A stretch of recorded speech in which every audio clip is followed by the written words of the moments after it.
반갑습니다. 제가 일단 좀 강의 반갑습니다. 자료를 좀 띄울게요. 잠시만 좀 기다려 주세요.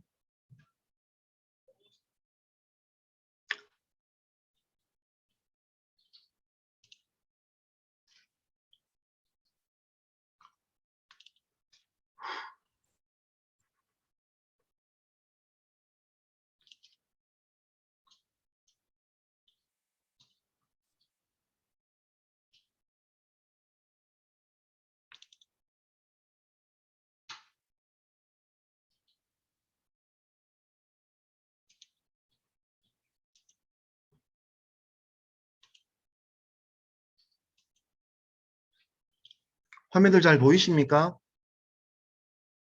예.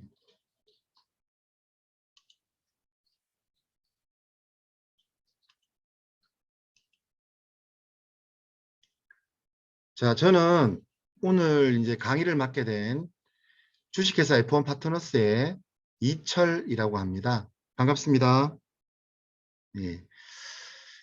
혹시 이제 여기 계신 분들 중에 그 사업자 등록증을 혹시 내신 분이 계신가요?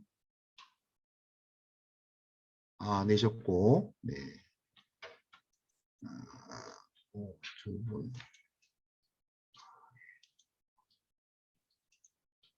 아, 그러시군요. 한 두세 분이 되시는 것 같습니다. 그죠? 그러면 일단 오늘 제가 강의 드리는 내용은 예비 창업자분들한테는 실질적으로 이제 매뉴얼식으로 좀 이용을 하시면 되고요.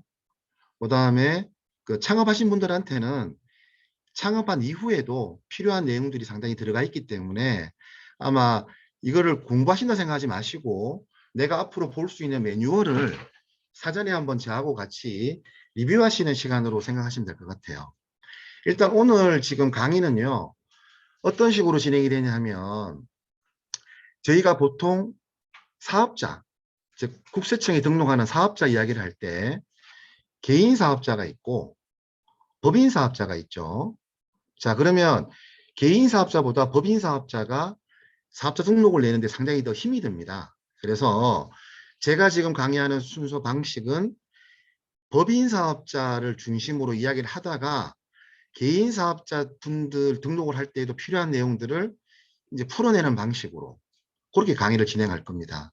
왜냐하면 어차피 여러분들께서 사업을 앞으로 진지하게 사업화를 하신다고 본다면은 처음에는 개인 사업자로 시작하셨겠지만 추후에는 법인 사업자로 전환하실 확률이 거의 8, 90%가 넘습니다. 여러 가지 이유 때문에요. 그건 아마 제가 강의 내용을 할 때 그 내용까지도 아마 들어보시면 제가 어떤 말씀을 의도로 말씀드리는지가 충분히 이해가 되실 것 같아요. 일단 강의 목차를 좀 보면요. 첫 번째는 회사의 종류 및 주식회사 설립의 필요성. 그다음 두 번째는 주식회사 설립 시 준비사항. 그다음 세 번째는 설립 등기 절차 및 신청 방식 그리고 비용. 그다음 마지막에는 설립 등기 후에 필요 절차 순으로 강의를 진행해 드릴 겁니다. 저희한테 주어진 시간이 강의 시간이 그 지금 제가 볼 때는 쉬는 시간 없이 한 1시간 40분 정도를 하는 게 좋지 않겠습니까? 어떠세요? 그렇게 진행할까요? 예. 아니면 50분하고 10분 쉬는 걸로 하는 거는 조금 맥이 끊기니까 그죠? 바로 달아서 강의를 하겠습니다. 그래서 1, 2, 3, 4 요 순서에 맞춰서 강의를 진행해 드릴 겁니다. 그리고 혹시 이 강의는 녹음이 되긴 하지만 질문사항이 있으시면 종류에 상관없이 바로 마이크 소거를 끄시고 바로 질문을 해주시면 좋을 것 같아요. 왜냐하면 본인이 모르시는 것을 다른 AB 창업자분들도 모르실 확률이 굉장히 좀 높기 때문에 그렇습니다. 예, 그러면 시작하도록 하겠습니다. 자, 첫 번째, 회사의 종류 및 주식회사 설립의 필요성에 대해서 강의를 드릴게요. 자, 여러분들 상법상, 상법이라는 것은 상거래를 이제 규정해 놓은 법이죠. 상법상 회사의 개념 및 종류를 한번 살펴볼게요. 개념은 상행이나 그 밖의 영리를 목적으로 설립한 법인을 말합니다. 상법상 회사는. 그다음 종류는요.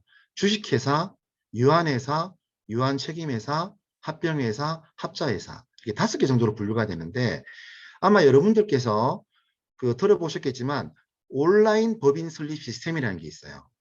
그 시스템에 들어가시다 보면 첫 번째로 묻는 것이 이 회사 유형에 대한 질문이 있습니다. 혹시 저 최강복 대표님, 요번에 그 법인 설립 시스템 진행하셨죠? 진행 중에 있습니다. 말씀이 잘 안 들립니다. 진행 중에 있습니다. 안 들리세요? 아, 예. 다시 한 번 말씀해 주시겠습니까? 예, 예. 진행 중에 있습니다. 아, 예. 근데 제가 말씀드린 것처럼 이렇게 회사 종류를 선택하게 되어 있지 않던가요? 예, 예, 선택하게 돼 그러니까 있습니다. 요 5개 중에서 여러분들이 고민하지 말고 그냥 주식회사로 선택하시면 돼요. 왜냐하면 저희 나라에 95% 이상이 주식회사 형태로 설립이 됩니다. 그럼 주식회사가 왜 많이들 하냐 그러면 첫 번째가 주식 발행을 통해서 투자를 쉽게 받을 수가 있어요. 즉, 주식이라는 것은 주주들이 내는 돈 금액만큼을 발행해 주는 것을 주권이라 그러거든요. 주식이라 그러기도 하고 주권. 이거를 이제 주식회사는 발행을 할 수가 있어요. 그러다 보니까 쉽게 주주들을 모을 수 있는 거죠. 주주가 바로 투자자가 될 수 있는 거, 투자자를 의미하는 거거든요. 그런 의미에서 주식회사가 많이 선호를 받고 있고 또 주주가 유한 책임입니다. 무한 책임이 아니라. 이제 그런 형태이기 때문에 우리나라뿐만이 아니라 전 세계적으로도 가장 주식회사가 많은 어떤 설립되는 형태로 보시면 될 것 같아요. 그리고 유한회사나 뭐 유한책임회사, 한명회사, 합자회사는 한번 참조로 읽어보시는데요. 가장 그 유한회사 같은 경우는 이제 특징이 비공개적인 특징을 가지고 있어요. 잘 공개를 안 해요. 그러니까 주로 외국계 회사들이 들어왔을 때 유한회사로 많이들 설립을 해요. 그 다음에 유한책임회사는 뭐 들어보셨는지 모르겠지만 뭐 SBC라 그래서 그 임시로 회사를 하나 만드는 형태가 있어요. 즉 뭐 투자 펀드라든지 임시 목적용으로 만드는 회사들이 있거든요. 그러니까 그런 형태를 만들 때 유한책임회사를 많이 이용하고 한명회사 같은 경우에는 뭐 회계법인, 그다음에 법무법인 이런 쪽에서 이제 많이 이용을 합니다. 그다음에 합자회사는 통상적으로 거의 설립되지 않는 형태라고 보시면 돼요. 자, 그러면 이 페이지에서는 중요하게 생각하실 부분은 주식회사를 통해서 여러분들이 법인 설립을 하시게 된다는 거, 법인사업자로 가실 경우에는요. 그렇게 염두에 두시면 될 것 같습니다. 자, 다음 페이지 넘기겠습니다.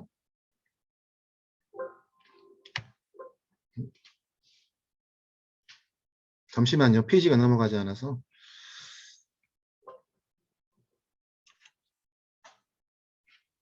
아, 예. 자, 그러면 주식회사 설립 필요성에 대해서 제가 좀 설명을 드릴게요. 왜 그러면 개인 사업자가 편의하고 용이한데, 그죠? 설립하기가.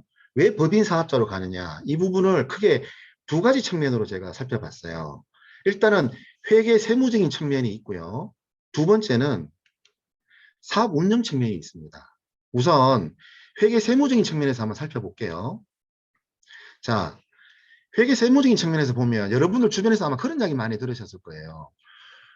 그 소득이 낮으니까 뭐 세금 문제 같은 거 생각해 보면 그냥 개인 사업자로 시작을 해서 나중에 돈 많이 벌게 됐을 때 법인 사업자로 전환하면 돼.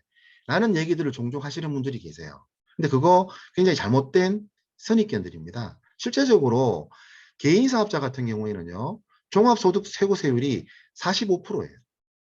하지만 법인 사업자 같은 경우에는 최고 세율이 25% 정도밖에 안 돼요. 내일 그 어차피 강의를 하실 때 회계 세무 기초를 제가 내일 또 강의를 하게 되는데 그때 요 내용은 자세하게 설명을 드리겠지만 1차적으로 이렇게 지금 세율 자체도 개인 사업자들이 훨씬 더 불리하게 돼 있습니다. 어떻게 보면 예를 사례를 한번 볼게요. 만약에 과세 표준이 1억이다. 과세 표준이라는 건 무슨 말인가 그러면 수입 매출, 즉 내가 매출을 수입이 1억이다. 그럼 1억이 과세 표준이 되는 게 아니라 1억에서 필요 경비들을 다 빼주고 난 다음에 세금을 부과하는 금액, 즉 표준이 되는 금액을 과세 표준이라 그래요. 즉 법인세면 법인세, 종합소득세면 종합소득세, 그 세금이 부과되는 그 대상이 되는 금액을 과세 표준이라는 표현을 씁니다. 자, 그렇다면 만약에 1억이 과세 표준이 됐다고 하면 개인 사업자는요 2,010만 원의 세금이 나와요. 산출세액이. 근데 법인 사업자는 1,000만 원밖에 안 나옵니다. 1천만 원 정도 차익이 발생이 돼요. 즉 세율을 보면 개인 사업자는 1억에다가 35%를 곱하고 이제 누진 공제액이라는 걸 빼준다는 이것도 내일 제가 개념을 설명드릴 겁니다. 오늘 개념 설명드리기는 좀 시간이 좀 촉박하기 때문에 그러면 2,010만 원이 나오고요. 법인 사업자는 그냥 1억에서 10%를 곱해주면 그냥 1,000만 원이 나옵니다. 이런 거 생각해 보면 여러분들이 소득이 만약에 내가 올해 장사 사업을 잘해가지고 2, 3억 정도 올릴 것 같다. 그러면 당연히 법인 사업자로 사업자 등록을 하셔야 됩니다. 그러면 법인 설립을 하셔야 되고요. 좀 절차를 설명드리면 사업자 등록증을 내기 전에 개인 사업자는 임대차 계약서만 있으면 돼요. 서류가. 즉 내가 어떤 사무실을 빌렸다는 임대차 계약서 혹은 자가면 자가에 대해서 사용 승낙서 아니면 내가 임차로 빌려 있는 공간이면 전대차 계약서 이런 식으로 공간에 대한 계약 서류만 있으면 되고 플러스 내가 어떤 업을 할 것인지 내가 SNS 판매업을 할 것인지 아니면 내가 제조 판매업을 할 것인지 이런 업종에 대해서만 기준을 가지면 당장 홈택스라든지 관할세무서 민원실에 가시면 그날 당일에 사업등록증이 나옵니다. 하지만 법인은요. 그 이전에 법원에 법인 설립부터 먼저 하시고 난 다음에 사업등록증을 내시게 되어 있거든요. 그러니까 절차가 번거로운 건 사실이지만 실제 회계세무적인 측면에서는 통상적으로 회자되는 얘기와는 다르게 이렇게 소득이 발생됐을 경우에는 법인 쪽이 훨씬 더 유리하다는 점을 꼭 기억해 두시면 좋겠습니다. 그다음 두 번째가 또 많은 사례인데요. 개인 사업자로 하셨다가 법인으로 전환하는 경우가 많이 있어요. 특히 이제 자본금 문제라든지 왜냐하면 법인 설립하려면 자본금이 있어야 되거든요. 기본적으로. 그다음에 자금 인출 문제. 개인 사업자는 돈을 통장에서 마음대로 인출할 수가 있는데 법인 사업자는 법인 통장에서 돈을 함부로 인출할 수가 없어요. 세무 쪽에서 다 제한이 걸려 있습니다. 그런 문제들. 그다음에 회계의 복잡성. 개인 사업자는 초기에 즉 신규 사업자들 같은 경우에는 단식부기를 하면 되는데 법인 사업자는 무조건 의무적으로 복식부기를 하셔야 돼요.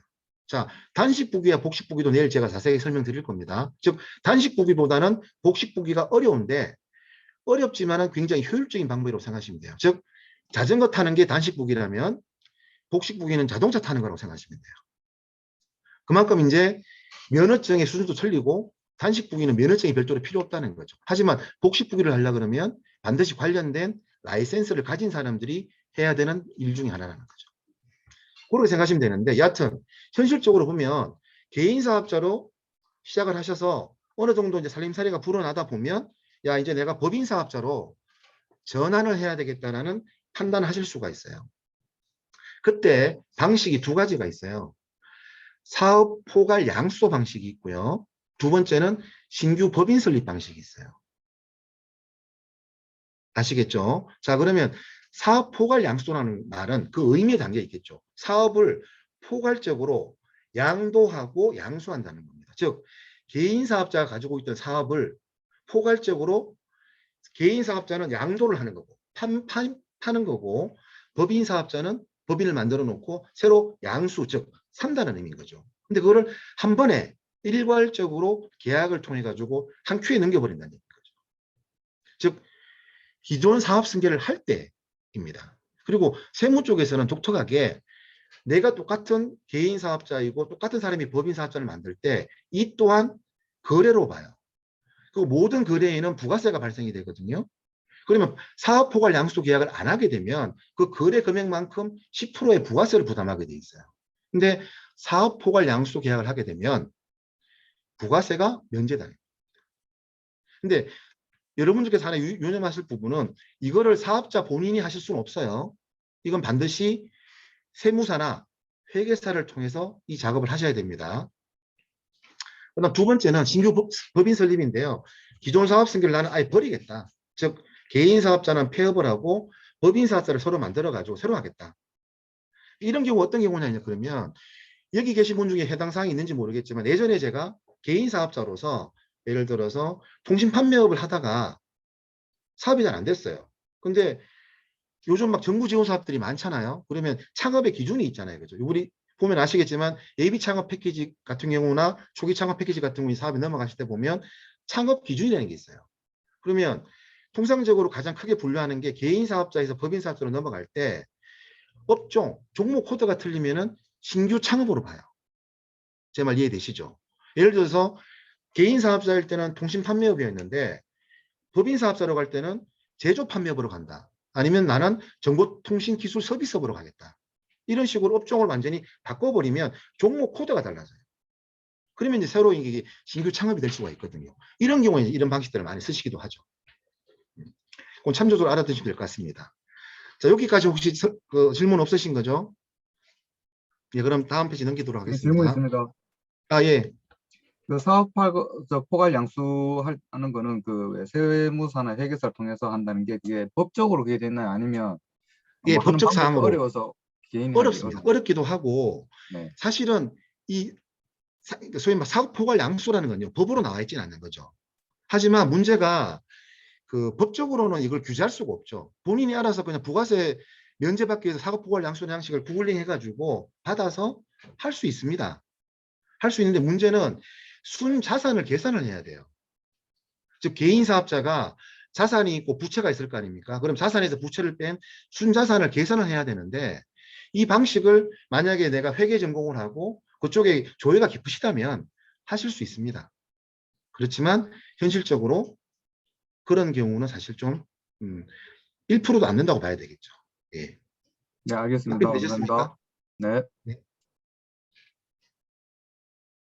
그럼 넘어가도록 하겠습니다. 자, 그 다음에 지금 살펴볼 거는 사업 운영 측면이에요. 어떤 경우냐 그러면 처음부터 법인 사업자를 염두에 두고 계신 분들이 계세요. 뭐 연구소 기업이라든지 아니면 대기업에서 스피노프 하시는 분들. 이분들은 모기업으로부터 지분 투자를 받는 기업들이기 때문에 개인 사업자는 투자를 받을 수가 없습니다. 즉 주식 발행이 안 돼요.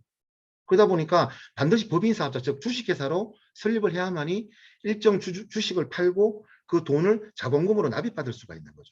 그런 경우. 그 다음에 아니면 창업 경진대회 같은 데 나가보면 어떤 좋은 BM을 가지고 있어서 막 VC들 아시죠? 그죠? 벤처 캐피탈로부터 막 각광을 받아가지고 빨리 하십시오. 그럼 우리가 빨리 투자하겠다. 그런 사람들, 이 종종 있어요. 그런 사람들은 굳이 개인 사업자 갈 필요 없이 바로 법인 사업자 내고 투자를 받기 위해서 바로 법인 사업자로 가는 경우가 있다는 거죠.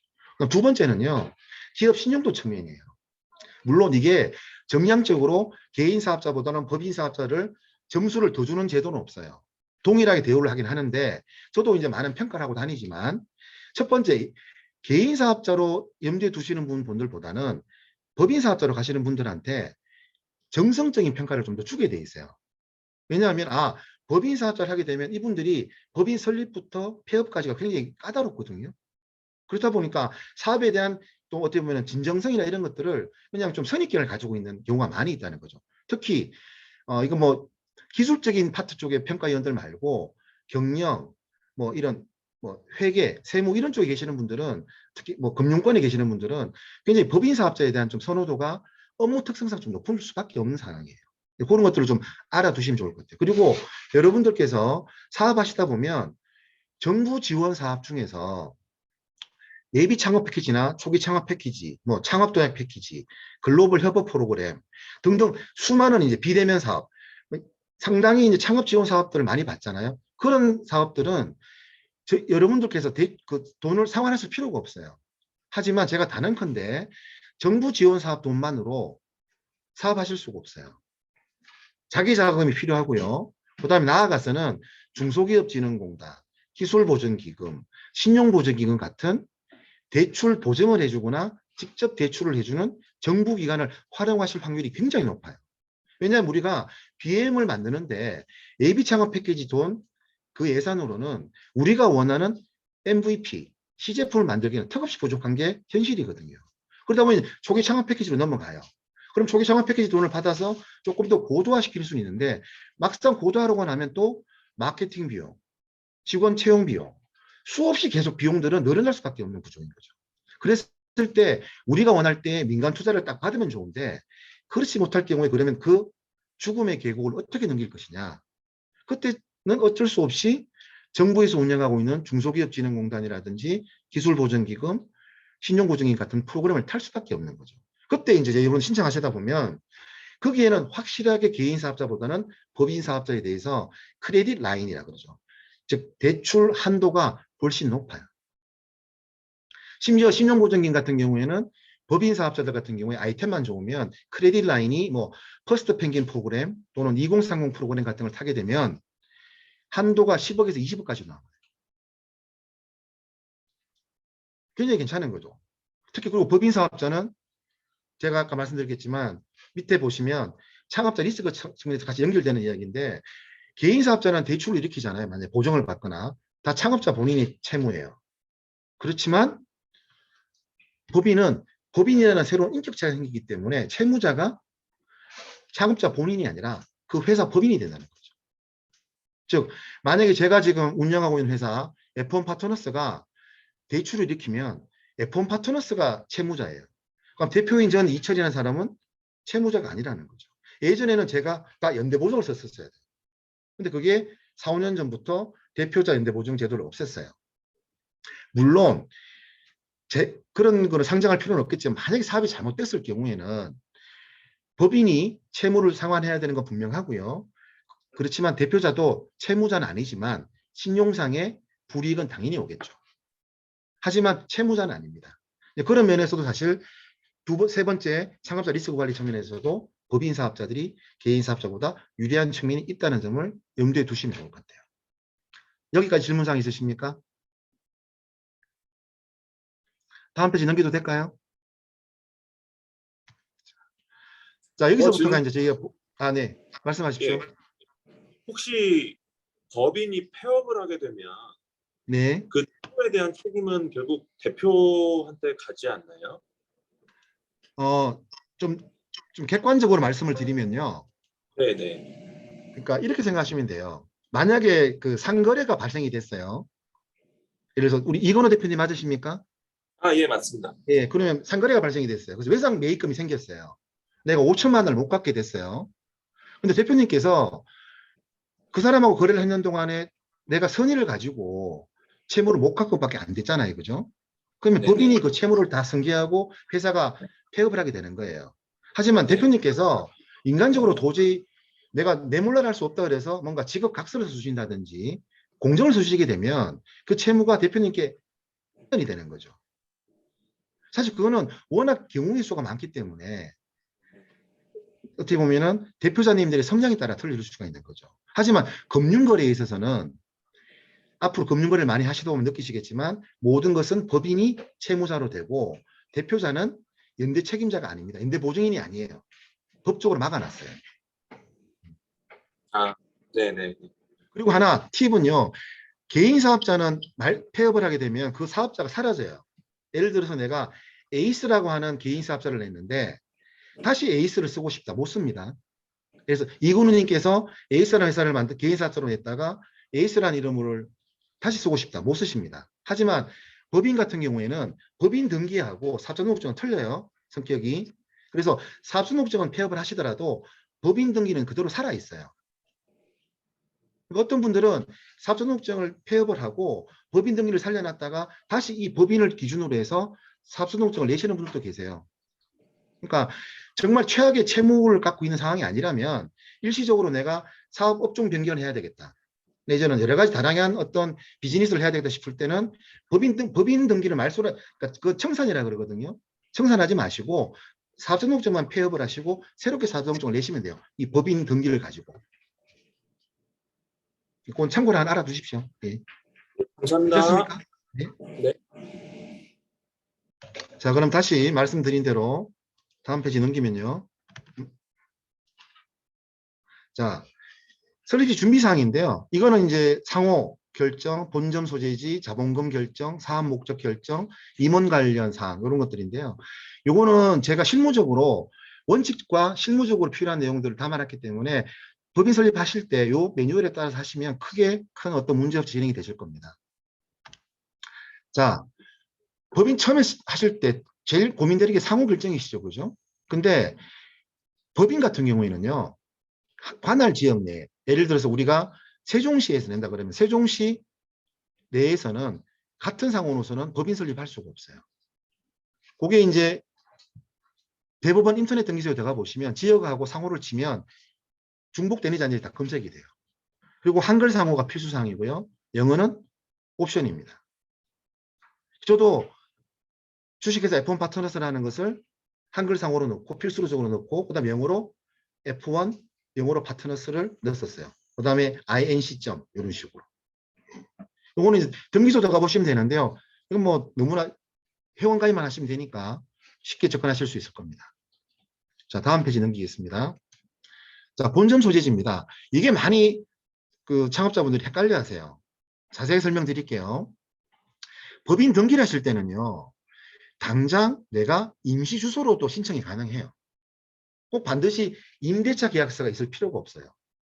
그런데 문제는 실제로 법인 소재지로 우리가 확정이 되잖아요. 그러면 법원에 관련된 서류는요. 전부 다 등기를 해야 돼요. 그럼 당연히 수수료가 발생이 되는 문제가 있어요. 그러니까 아예 예를 들어서 임시로 주소를 하시더라도 예를 들어서 이런 거 있죠. 내가 예비 창업자인데 어떤 사무실을 보고 왔어요. 사무실을 보고 왔는데 그 사무실 계약이 주말이 끼다 보니까 금요일인데 내가 계약금을 월요일 날 내가 가져와야 될 상황이 생길 수도 있잖아요. 그죠? 돈이. 그러면 금요일 날 확실하게 그분들하고 약속을 하고 주소지를, 즉 내가 앞으로 계약할 임대차 계약서 주소지를 넣으면 변경이 안 되겠죠. 그죠? 그렇게 이해하시면 돼요. 근데 어쨌든 원칙적으로는 그 법인 등기를 하실 때는 임대차 계약서 같은 게 필요가 없어요. 그냥 주소지만 적어 놓으면 돼요. 근데 대부분이 이제 막 법인 설립하기 전에 통상적인 방식은 창업자분들이 사무실 먼저 구하시죠. 그래서 계약서를 써요. 그 특약사항에다가 법인 설립 후 임대차 그 임차인을 법인 사업자로 전환한다는 특약사항을 보통 넣죠. 대부분 8, 90%가 이렇게 해요. 하지만 아까 제가 말씀드렸던 것처럼 여기 나와야죠. 신청 가능한 주소가 나오죠. 그죠? 주거도 돼요. 주거 주소. 내가 자가도 상관없고 임차도 상관없어요. 그리고 뒤에 보시면 별도로 임차한 사무실. 가장 보편적인 경우죠. 그죠? 근데 이때 보면 법인 등기 신청 시에는 부동산 사용 승낙서, 자가인 경우 스스로가 자기한테 사용 승낙서를 만들어 주는 게 있어요. 이건 구글링 해보시면 많이 떠요. 양식이. 그 다음에 전대차 계약서. 내가 예를 들어서 임대차 계약을 해놓은 상태에서 내가 임차로 살고 있어요. 아파트에. 근데 그 아파트에서 내가 사무실을 열고 싶어요. 그러면 그 원래 임대인한테 내가 다시 이렇게 사무실로 사용을 하고 싶습니다라는 전대차 계약서를 받아야 돼요. 좀 번거롭긴 하죠. 그리고 잘 안 해줘요. 이 경우에. 그다음 세 번째가 이제 별도 사무실 여는 거죠. 근데 이 서류들은 법인 등기 설립할 때는 필요 없는데 사업자 등록 신청할 때, 즉 세무서에 갔을 때나 홈택스 할 때는 반드시 필수사항이래요. 이 서류들이. 없으면 사업성수 못 냅니다. 염두에 두시고요. 자, 가장 이제 일반적인 경우 제가 설명드렸죠. 특약사항을 넣어야 된다는 거. 세 번째. 혹시 이 강의 자료가 잘 안 보이십니까? 자꾸 화면을 들여다보시는 분이 계시는데 안 보이시면 말씀해 주세요. 자, 그리고 두 번째 이제 그 보시면요. 그 법인 설립 시에 주택, 네. 예.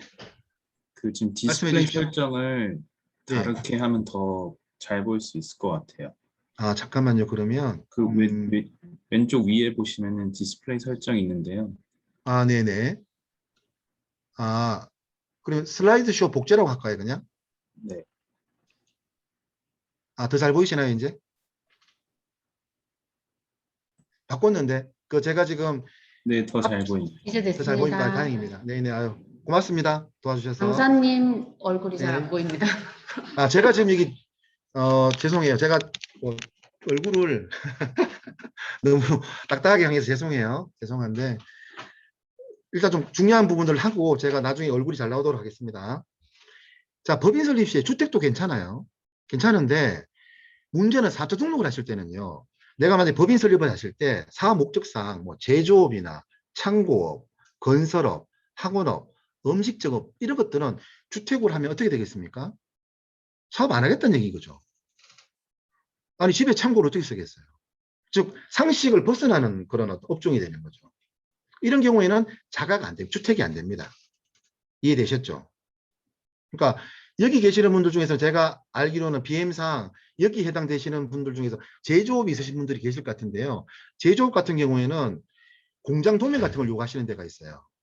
그 제가 어제도 한 분하고 상의를 드렸을 때, 최강북 대표님한테 말씀드렸을 때, 제조 판매업으로 먼저 삽수공증을 내라.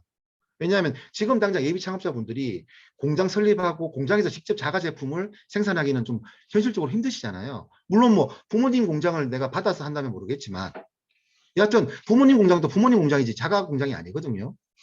그럼 OEM이란 말이에요. OEM. 그죠? 즉 우리가 원하는 방식대로 OEM 방식을 주던 ODM 방식으로 주문 생산할 수밖에 없잖아요. 그러면 그거는 제조업이 아니라 제조 판매업으로 등록하실 수가 있다는 거죠. 혹시 그리고 화장품도 마찬가지라는 거죠. 화장품도 내가 GMP 인증을 받은 화장품 회사에다가 화장품 제조를 맡길 수 있잖아요. 그죠? 하지만 내가 GMP 인증 만드는 공장을 언제 만들겠어요? 그럼 제조 판매업을 등록하시면 빠르다는 거죠. 이해되셨죠? 그렇게 참조해 주시면 될 것 같습니다. 자, 다음 페이지는요. 자, 이게 이제 자본금 결정 문제인데요. 자, 죄송한데 질문이 자본금은 있습니다.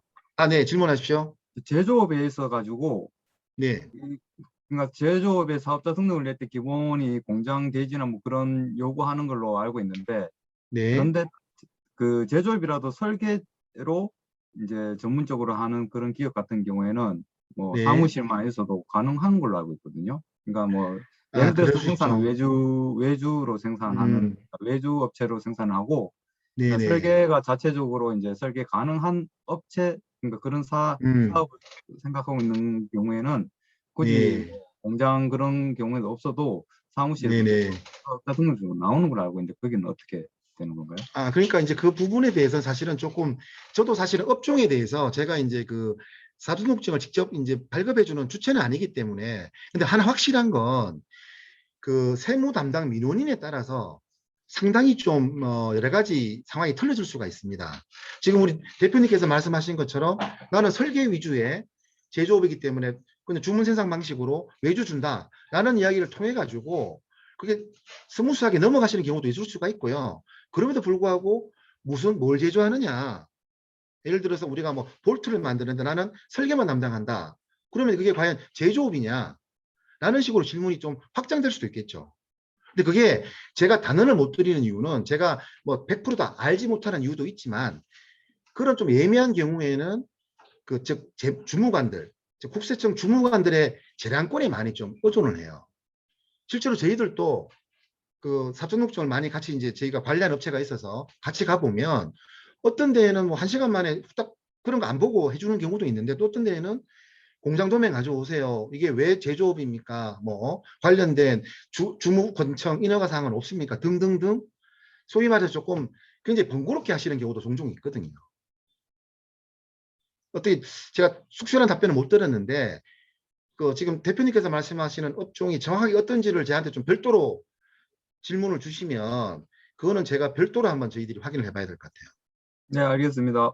예, 답변 부족하지만 좀 부탁드리겠습니다. 이해해 주십시오. 예. 네. 예, 다음 페이지 넘기겠습니다. 자, 중요한 게 이제 자본금인데요. 자본금은 사실 100% 주주 간의 협의 사항이에요. 자, 보통 주변에 보시면 1인 주주도 많이 있으시고요, 요즘. 그 다음에 보통 2인 내지 3인 정도로 시작하시는 경우가 상당히 많죠. 스타트업들 같은 경우에. 근데 저는 어느 쪽이든 장단점이 있기 때문에 뭐가 맞다 안 맞다는 말씀 못 드려요. 하지만 첫 번째로 말씀드리고 싶은 것은 자본금은 클수록 좋다. 자본금은. 물론 자본금이 크다고 해서 그 BM이 더 있어 보이는 건 아니지만 자본금이 클수록 외부에서 봤을 때 느끼는 첫 번째 느낌은 창업자가 자기 돈을 써서라도 창업에 대한 의지가 있구나. 그리고 투자를 생각하시는 분들 같은 경우에는요. 자본금이 정말 절대적으로 중요한 이유가 여기는 상관없는 얘기지만 보통 투자를 받을 때 액면가가 500원짜리가 있고 뭐 5,000원짜리, 1,000원짜리 여러 가지 종류가 있을 수 있어요. 자본금 발행을 할 때 밑에 설명드리겠지만 근데 발행할 때는 액면가로 발행을 해요. 근데 만약에 여러분들이 주식을 내 거를 유상증자를 하건 아니면 구주 매출, 내 주식을 판다고 생각했을 때 500원짜리를 500원에 파시는 경우가 있겠습니까? 없겠죠. 없다고 봅니다. 뭐 가족한테 처음 초창기에 아니면 내가 처음 창업 멤버들한테 오는 좀 페이버를 주는 측면에서 액면가로 몇몇 분들한테는 그런 어떤 경우를 케이스를 줄 수는 있겠지만 통상적으로 투자가 이루어지는 시점이 정말 특별한 비임이 아닌 이상 2, 3년 차를 넘어갈 때 이제 투자를 받기 시작하는데 그때 되면은 뭔가 창업자들도 투자를 받기를 원할 때는 내 BM이 어느 정도 이제 시장에서 먹혀들겠구나라는 확신이 있으니까 그 이제 BM을 시장에 내놓는 거 아니겠어요? 근데 그때 500원짜리를 500원에 팔겠습니까? 최소한 뭐 5,000원. 뭐 보통 많이 들어보셨겠지만 10배 순위, 뭐 20배 순위, 뭐 5배 순위 이런 얘기 들어보셨을 거 아니에요. 근데 그때 자본금이 너무 적으면 5천만 자본금을 내가 1,000만 원을 했다. 그러면 5천만 원이 5배로 들으면 1,000만 원이 되는 거죠. 그죠? 자본금이. 그러면 그 사람한테 내가 지분율을 50% 떼주게 되는 건데 그럼 경영권을 내가 유지할 수가 없게 되는 거죠. 그러니까 즉 무슨 말인가 하면 처음에 시작하실 때는 자본금이 적게 시작하시더라도 투자를 염두에 두시는 분들 같은 경우에는 최저 자본금이 최소한 1,000만 원은 돼야 돼요. 왜 그러냐 그러면요. 여러분들 시드 투자라고 들어보셨죠. 그죠? 시드머니. 보통 이제 엑셀러레이터들이 괜찮은 예비 창업자들이나 초기 창업자들을 대상으로 해서 3년 미만을 대상으로 해서 하는 펀드들이 많아요. 근데 그때 들어오는 자금들이 보통 많게는 5천만 원, 적게는 1,000만 원. 굉장히 유동적이에요. 근데 그때 들어오는 배수가 통상 10배수예요. 그 이상 되는 경우는 거의 없어요. 그러면 한번 생각해 보십시오. 내가 자본금이 5천만 원이 안 돼 있으면 예를 들어서 5천만 원 들어오시는 분한테 10배수로 받는다 그러면 1,000만 원이잖아요. 그러면 5천만 원에 1,000만 원이면 20%예요. 이것도 사실은 너무 지분율이 많이 가는 거죠. 그리고 보통 엑셀레이터들은 원하는 지분이 5에서 10% 사이예요. 시드 투자를 들어올 때는. 그럼 자본금이 얼마쯤 돼야 될까요? 1억을 만들거나 아니면 배수를 20배수 좀 받아야 돼요. 그때 받을 때 좋죠. 5천만 원 받을 때 20배수를 들어오니까 얼마나 좋겠어요. 그죠? 근데 문제는 뭐냐 그러면 나중에 후속 투자가 들어올 때 진짜 큰 돈이 들어올 때 5억, 10억, 30억, 50억이 들어올 때 앞에 20배수 되는 배수가 걸려버리면 뒤에 들어오는 사람들이 얼마나 부담스럽겠어요. 그러니까 여러분들이 투자를 받으실 때에도 처음부터 너무 나는 아이템이 너무 좋기 때문에 나는 내 BM은 무조건 20배수, 30배수 아니면 투자 안 받아 라고 하시는 게 언젠가 또 돌아서서 생각해 보면 후속 투자를 막는 가장 큰 걸림돌이 될 수도 있어요. 왜냐하면 저도 시드 투자를 하는 그 엑셀레이터 입장에서 보자면 저도 이제 중기부 등록된 엑셀레이터거든요. 하반기부터 저희가 투자를 시작하는데 그런 이야기들을 하면 창업자분들께서는 어떤 분들은 오해하시는 분들도 계세요. 하지만 어떤 투자자도요. 후속 투자를 생각하지 않고 투자하시는 분은 없어요. 반드시 후속 투자를 생각하고 자기들이 시드 투자를 하거든요. 그럼 제가 만약에 어떤 회사에 3천만 원 투자를 한다. 그러면 이미 제 뒤에는 1년 이내에 3억에서 5억 정도 투자하시는 분들하고 협의를 끝내고 이 돈을 투자하는 거예요. 왜냐하면 저희들도 엑시트를 해야 되니까.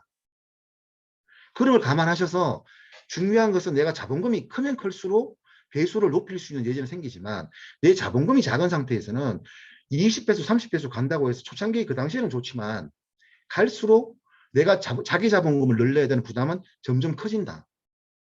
그런 부분도 꼭 염두에 두셔야 됩니다. 좀 다른 내용이긴 하지만 워낙 중요한 문제라서 제가 좀 이야기가 길어졌네요. 자, 그럼 다시 강의로 돌아와서요.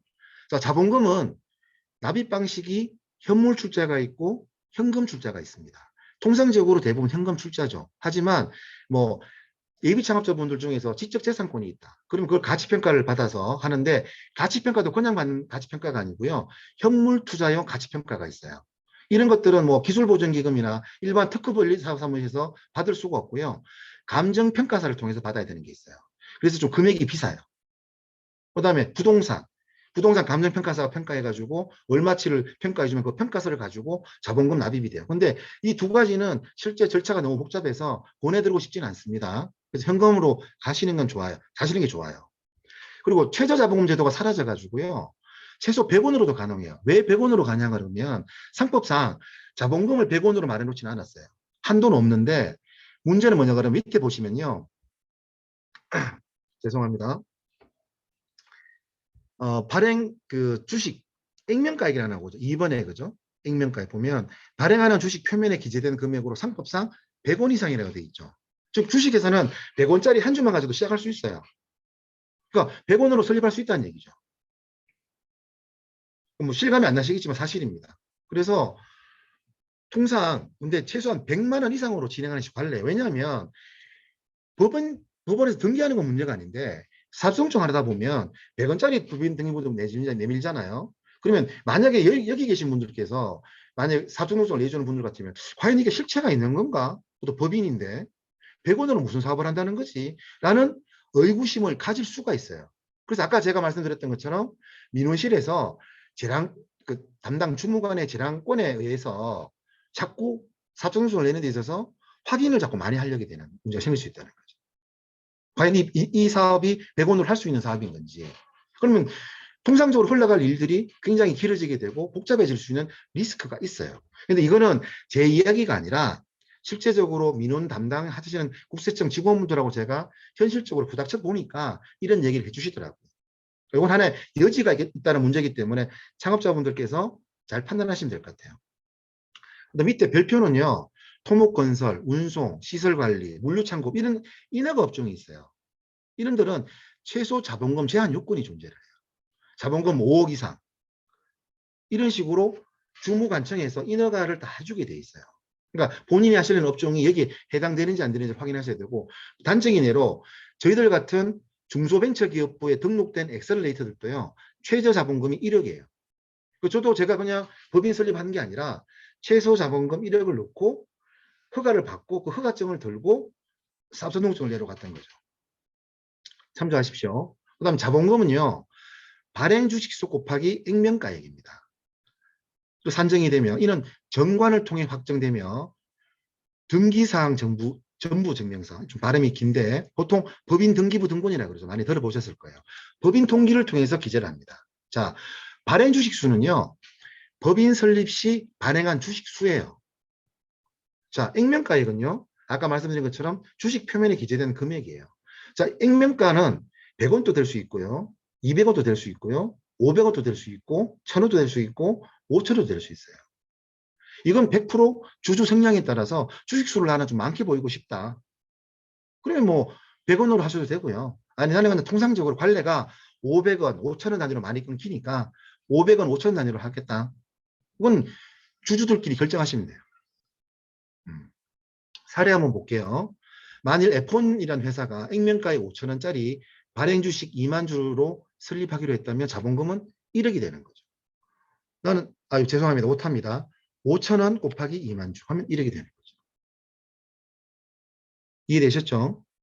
그러니까 그거는 본인들이 자본금에 따라서 자본금 규모를 정해놓고 액면가를 정하면 발행 주식 수는 당연히 나누기 하면 나오니까 그죠? 1억 나누기 2만 주 하면 5,000원 나오잖아요. 그죠? 어떤 방식이든 편하신 방식으로 하시면 돼요. 여기 대표님, 네.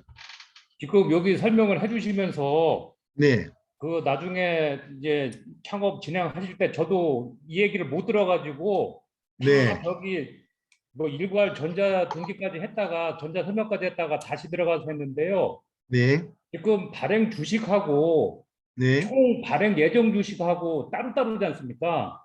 맞습니다. 네네. 예, 그 얘기를 모르니까 처음에는 발행 주식으로 했다가 이게 다시 바꿨거든요. 다시 돌아가가지고 그것도 좀 같이 설명을 예, 하시겠어요? 예. 제가 요거 부분은요, 뒤에 지금 보시면, 여기 법인 등기부 등본사항 가서 설명드리려고 그랬어요. 예. 근데 지금 말씀이 나왔었기 때문에 다시 제가 설명을 드릴게요. 지금 우리 최강복 대표님이 말씀하신 게 뭐냐 그러면요. 제가 지금 드린 것은 회사가 설립을 할 때 발행한 주식의 총수예요. 발행한. 하지만 지금 최 대표님이 말씀하신 건 뭐냐 그러면 발행할 수 있는 주식의 총수예요. 즉 왜냐하면 아까 말씀드린 것처럼 회사가 설립할 때만 자본금으로 끝나는 게 아니라 자본금 증자를 할 수가 있잖아요. 자본금 증자를 할 때는 투자가 됐건 아니면 그 주주가 직접 자기가 증자에 참여하건 자본금이 증가하게 돼 있죠. 그러면 그때 주식수가 만약에 내가 지금 2만 주로만 딱 발행할 주식수를 딱 고정시켜 놓으면 또 등기를 새로 해야 돼요. 그래서 보통 발행할 주식수는 얼마든지 제한수 없이 정하실 수 있어요. 보통 1,000만 주나 1억 주 정도로 해놔요. 발행할 주식의 총수. 그리고 그 중에서 총 내가 1,000만 주를 했다고 칩시다. 그러면 1,000만 주 중에서 요번에는 내가 설립을 할 때 2만 주로 설립을 하겠다. 그래서 그건 발행 주식의 수가 되는 거예요. 그래서 이거를 아마 최강복 대표님께서 온라인 법인 설립 시스템을 진행하시다가 용어에 대한 부분을 그러니까 개념을 혼동하시다 보니까 새롭게 이제 하셨다는 그 말씀이신 거거든요. 그러니까 그 부분에 대해서는 제가 다시 법인 등기부등본 갔을 때 그 표를 보면서 한번 설명 다시 드리도록 할게요. 그 개념은 총 모든 합집합이 발행할 주식의 총수인 거고요. 조그맣게 들어가는 교집합, 그것이 바로 발행한 주식의 총수라고 생각하시면 될 것 같아요. 어떻게 이해되셨습니까? 이해 안 되시는 분 말씀해 주십시오. 어떻게 최 대표님 설명이 됐을 것 같습니까? 예. 예, 알겠습니다. 그 다음에 이제 서류를 만드실 때요. 잔액증명서 혹은 잔고증명서라는 게 필요해요. 자, 최대 주주인 대표 발기인 명의, 즉 대표, 대주주 1인일 때는 혼자고 2인일 때 주식수가 많은 분이 계시죠. 자, 그러면 5대5로 하는 거는 현명한 방법일까요? 아닙니다. 반드시 51%와 49%를 나누세요. 그래서 항상 대표 주주를 만드시는 게 행정상 굉장히 편리합니다. 50대 50이 되게 되면 나중에 갔을 때 대표가 누구냐? 이거 사실 나중에 투자 받을 때도요. 공동대표가 지분율이 똑같잖아요. 투자자들이 굉장히 지양하는 구조입니다. 반드시 51% 한 명은 만드셔야 돼요. 자, 그러면 대표 발기 명의 은행 계좌. 기존 은행 계좌도 상관없고요. 신규로 만들어도 상관없어요. 근데 주주별로 송금을 통해서 자본금 이상의 금액을 예치해야 돼요. 하지만 개인 사업자 사업용 계좌는 안 됩니다. 이해되셨죠? 근데 반드시 최대 주주는 아니고요. 혹시 주주가 두 분인데 최대 주주가 통장을 안 만들고 다른 주주 한 분, A, B가 있는데 A가 최대 주주고 B가 소액 주주예요. B 명의로 해도 상관없어요. 근데 이제 잔액증명서는 그 일자가 등기 일자에 이제 해당되는 거기 때문에 상당히 중요한 날짜입니다. 잘 참조하셔서 하시고, 두 번째는 그날은 입출금이 안 돼요. 예를 들어서 오늘 7월, 내일 이 7월 15일이네요. 7월 15일 날 내가 잔액증명서를 뗐어요. 그럼 7월 15일 날은 그 통장에서 단돈 10원도 빼낼 수가 없어요. 그리고 예를 들어서 기존 통장을 이용한다고 생각해 볼게요. 1인 주주고 그냥 난 통장에 예를 들어서 한 8천만 원이 있었어요. 근데 자본금은 5천만 원 하고 싶어요. 그러면 이 8천만 원짜리 통장으로 잔액증명서 뗄 수 있습니까? 뗄 수 있습니다. 하지만 8천만 원의 잔고증명서를 떼가지고 우리가 법인 설립을 할 때 자본금은 5천만 원 하면 돼요. 하지만 4천만 원짜리 잔고증명서 잔액이 있는 통장은 이용 못 하겠죠. 5천만 원이 부족하잖아요. 그죠? 초과하는 건 이상인 건 상관이 없는데 미달인 것, 즉 미만인 것은 안 된다는 겁니다. 전 권해드리고 싶은 건요. 나중에 투자를 위해서 생각하신다면요. 아예 통장 새로 하나 만드세요. 주금 납입 통장을. 왜냐하면 투자할 때 첫 번째 보는 서류가요. 주금 납입 통장부터 봅니다. 왜냐하면 지금은 뒤에 나중에 설명드리겠지만 예전에는 그 가장 납입이라 그래가지고 통상적으로 이런 이야기를 많이 했어요. 자본금이 클수록 좋다. 그래서 막 법무사 이용해가지고 자본금 막 5천이나 1억 정도 하루 이틀 빌렸다가 비싼 이자 내고 돈 빼내고 하는 이런 경우가 허다했었어요. 주변에 들어보셨는지 모르겠지만. 근데 요즘은요. 그거 걸리면 형법상 문제도 되고요. 더 중요한 건 법이 문제가 아니라 여러분들이 투자를 못 받아요. 그러니까 제가 보내드리고 싶은 건 클리어하게 투자를 염두에 두고 계시는 창업자라면 신규 계좌를 딱 만들어서 대표 주주 명의로 이쪽으로 주금 다 받으세요. 그래서 그걸 깔끔하게 주금 목적으로만 쓰다가 그리고 난 다음에 어차피 사업용 계좌를 따로 만드셔야 되거든요. 은행 가서. 그때 이 주금에 있는 통장의 돈을 사업용 계좌로 이관시켜 놓으면 깔끔하잖아요. 두 말 안 나오죠. 만약에 개인 주주 기존 계좌면 돈이 왔다 갔다 그리잖아요. 그죠? 복잡해요. 염두에 두십시오. 자, 다음 페이지 혹시 질문사항 있습니까? 자, 다음 페이지 넘기겠습니다. 자, 이게 이제 여러분들 참고사항으로 정관인데요. 정관은 회사의 법률로 생각하시면 돼요. 자, 정관 보면 찾기 쉬운 생활법령 참조라고 여기 들어가 보시면 좀 나오고요. 한번 보시고 개요는요. 회사의 자치법규로 법인의 조직과 활동을 정한 근본 규칙을 의미해요. 그리고 회사 설립 시 작성하는 정관을 원시 정관, 이후 변경하는 것을 정관 변경이라 그래요. 자, 자본금이 10억 미만인 경우에는 공정 없이 발기인의 기명 날인 서명으로 유효해요. 즉 공정 필요 없다는 얘기인 거죠. 자, 그다음에 정관의 기재사항은 크게 필수적 사항, 상대적 기재사항, 다음 페이지 나오는 임의적 기재사항이 있어요. 자, 요 사항들은요, 실제로 매뉴얼식으로 보시면 되는 이유는 지금 이걸 읽어서 여러분들이 이해가 되신다 그러면 그것도 이상한 거예요. 실제로 여러분들께서 표준 정관, 가장 최신에 있는 표준 정관을 구하셔가지고 그 정관을 베이스로 해서 여기 있는 내용들을 삽입시키는, 포함시키는 형태로 가셔야 되는 거지, 이런 내용들을 가지고 내가 정관을 만들겠다고 생각하시는 순간 굉장히 일이 많이 복잡해져요. 하실 수도 없고, 현실적으로. 만약에 법전공을 하신 분들도 정관이라는 부분을 만들지 않으시는 분들이라면 못하죠. 뭐 저희같이 법인 설립을 많이 도와주는 입장에 있는 사람들도 정관 설립이 굉장히 좀 난제 중에 난제예요. 왜냐하면 투자까지 염두에 두고 만들어야 되기 때문에. 그래서 혹시 여기 계신 분들 중에서 법인 사업 설립을 하실 때 정관이 필요하시면 제게 별도로 요청을 하십시오. 그러면 제가 시장에서 가장 좀 어떻게 보면 스탠다드한 것들을 좀 보내드리도록 할게요. 자, 그렇게 가름하는 걸로 하고 내용만 간단히 살펴볼게요. 필수적이라는 건 말 그대로 법인 설립이 안 돼요. 이게 안 들어가면. 아까 말씀드린 상호, 뒤에 말씀드린 사업 목적, 본점 소재지, 공고 방법, 회사가 발행할 주식의 총수, 아까 말씀드렸죠. 제한이 없다는 거. 그죠? 즉, 발행할 예정되어 있는 주식의 수. 얼마든지 해도 돼요. 그 다음에 한 주의 액면가액. 회사 설립 시 발행하는 주식의 수. 앞에서 보자면 2만 주가 되겠죠. 그죠? 내가 요번에 회사 법인 설립할 때 2만 주 발행한다. 그 다음 발기인의 성명. 즉, 누가 이 회사를 처음 만들겠다고 발기를 했느냐. 그 다음에 그분의 주민등록번호 및 주소. 발기인은 원칙적으로 한 명을 하는 게 제일 좋아요. 물론 2명 하셔도 됩니다. 하지만 일이 번거로워요. 그냥 통상적으로 한 명으로 하시는 게 가장 깔끔합니다. 한 명이면 되거든요, 발기인은. 이런 것들을 반드시 내야 되는 거죠. 그 다음에 상대적 기재사항이라는 건요. 이거 정관에 안 들어가도 정관은 유효해요. 하지만 어떤 특정한 효력이 발생하려면 반드시 정관에 기재하여야 되는 사항이 있어요. 자, 이 어떤 경우냐 그러면 뭐 나머지 사항들은 나중에 실제 하실 때 보면 되는데요. 예를 들어서 주식 발행을 할 때요. 통상적으로는 주식을 받을 수 있는 권리를 가진 사람은 주주밖에 없어요. 오로지. 근데 정관에다가 제3자 배정, 즉 유상증자를 할 때 기존 주주들 이외에 다른 3자한테도 주식을 발행할 수 있는 그런 내용이 들어가야 돼요. 왜냐하면 유상증자를 해야 되잖아요. 투자자로부터 주식 받으려면 투자자들은 기존 주주가 아니기 때문에 공모가 될 수도 있는 거고 아니면 제3자 배정이 될 수 있는 거거든요. 통상적으로 초기에는 3자 배정이 되죠. 공모라는 건 뭡니까? IPO, 즉 우리가 코스닥이라든지 코스피 쪽의 시장에다가 상장할 때를 공모라 그러죠. 하지만 제3자 배정이라는 건 보통 사모라 그러는데 사적으로 모인다 그래서 하는 건데 이런 경우에도 제3자 배정이 돼야 돼요.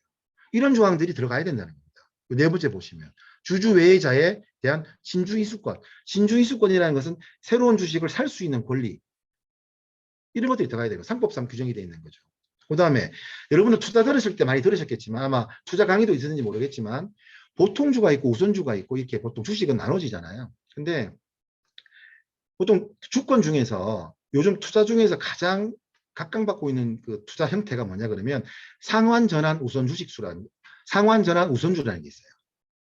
RCPS라고 보통 통상적으로 쓰여지는데 상환전환 우선주라고 해요.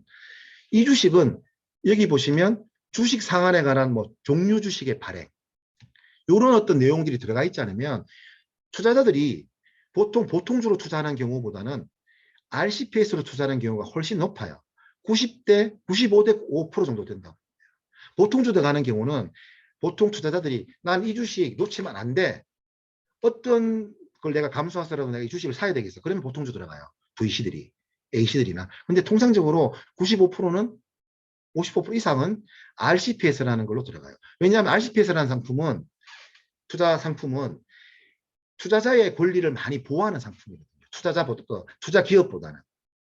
그래서 요즘 대부분 투자가 이루어지는데 그런 것들에 대해서 RCPS 즉 상환전환 우선주라는 주식을 발행할 수 있다라고 정관에 안 들어가 있으면 그 주식 발행을 못 해요. 그래서 보통 투자 받기 전에 가장 첫 번째 하는 게 정관 정비라 그래요. 투자를 받기 위해서 정관을 한번 새롭게 개비를 하는 거죠. 즉 정관 변경. 그런 사항들이 들어갑니다. 그 다음에 제일 마지막 5번째 줄 보면 일반 공모 방식에 의한 신주 발행. 아까 말씀드렸던 IPO라든지 이런 것들도 IPO 가기 전에 이런 정관에 이런 것들이 안 나와 있으면 공모를 못 하는 거죠. IPO를. 다 정관 개정해야 되는 거죠. 그러니까 번거롭게 그렇게 할 바에는 처음부터 표준 정관을 구해서 거기에 빠진 것들을 우리가 포함시켜 나가는 형태로 진행을 하시는 게 훨씬 수월하다는 거죠. 자, 다음 페이지 보시면 더 이해가 되실 거예요. 여러분들 다 들어보셨겠지만 주총 들어보셨죠? 회사의 주민들이 모여가지고 의사결정하는 기구예요. 최종 의사결정 기구죠. 주총도 정관에 없으면 주총 못 열어요. 즉 주주총회에 대한 내용들을 전부 다 어떤 걸 하고 대표이사 선임 어떻게 하고 신주 발행 어떻게 하고 다 주주총회 사항이에요. 그 다음에 이사, 집행임원, 이사회, 감사 이런 내용들도 전부 다 여기 보시면 상대적 기재사항이라고 되어 있지만 사실 제가 볼 때 상당 90% 이상은 필수적 기재사항에 해당되는 거예요. 이해되셨죠? 그래서 반드시 표준정관에 보면 이런 내용들이 다 들어가 있다고 보시면 돼요. 대부분이. 이사 임기는 3년으로 한다. 이사수는 3인으로 한다. 5인으로 한다 그러는데 제가 권해드리고 싶은 건 이사수는 특히 3인으로 하시면 됩니다. 2인으로 하시면 의사결정 안 될 수가 있어요. 대표이사라고 2표고 이사라고 1표 아닙니다. 그래서 반드시 초기에는 특히나 3인으로 시작하시고 회사가 성장하실수록 5, 7 이런 식으로 이사회를 구성하시는 게 의사결정에 큰 도움이 되신다는 것은 참조하십시오. 그 다음에 임의적 기재사항 뭐 이런 것들은 대부분 이것들도 어떻게 보면 밑에 이사회, 감사, 임기 이런 것들도 다 임의적 기재사항이죠. 하지만 이것들도 전부 다 필수사항에 포함이 되어 있어요. 그러니까 이건 어떻게 보면 상법상 좀 어떻게 보면 나와 있는 것들 중심으로 필수적 기재사항과 상대적 기재사항, 임의적 기재사항을 나눈 건데 아마 여기 있는 내용들이 대부분 저희가 만약에 구글링을 해보면 나오는 정관에는 대부분이 포함되어 있는 내용들을 보시면 돼요. 즉 회사 운영을 위해서 다 필요한 것들이 대부분이라고 보시면 되죠. 여러분도 생각해 보세요. 형법, 민법 중에 여러분들이 회사 실제 생활하실 때 필요한 게 뭐가 있습니까? 별로 없죠. 하지만 어떤 문제가 생겨보세요. 법적으로 뭔가 있는지 찾아보죠. 정관도 마찬가지인 거예요.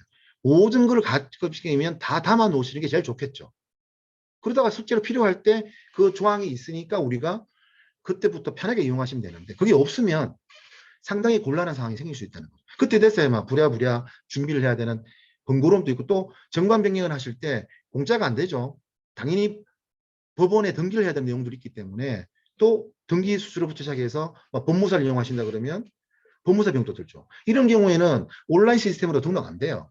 처음에 설립할 때만 온라인으로 되는 거지 나머지 변경사항은 전부 다 창업자 본인이 법원에 가서 하시건 아니면 법무사나 변호사를 통해서 하셔야 된다는 거죠. 이해되셨죠? 물론 셀프 소송 제도라 그래서 소송도 혼자 하실 수 있으니까 이것도 혼자 하실 수 있는데 이건 사실 법률적인 부분이기 때문에 사실 변호사한테 돈을 주고 설명을 드려야 되는 내용들이 대부분이에요.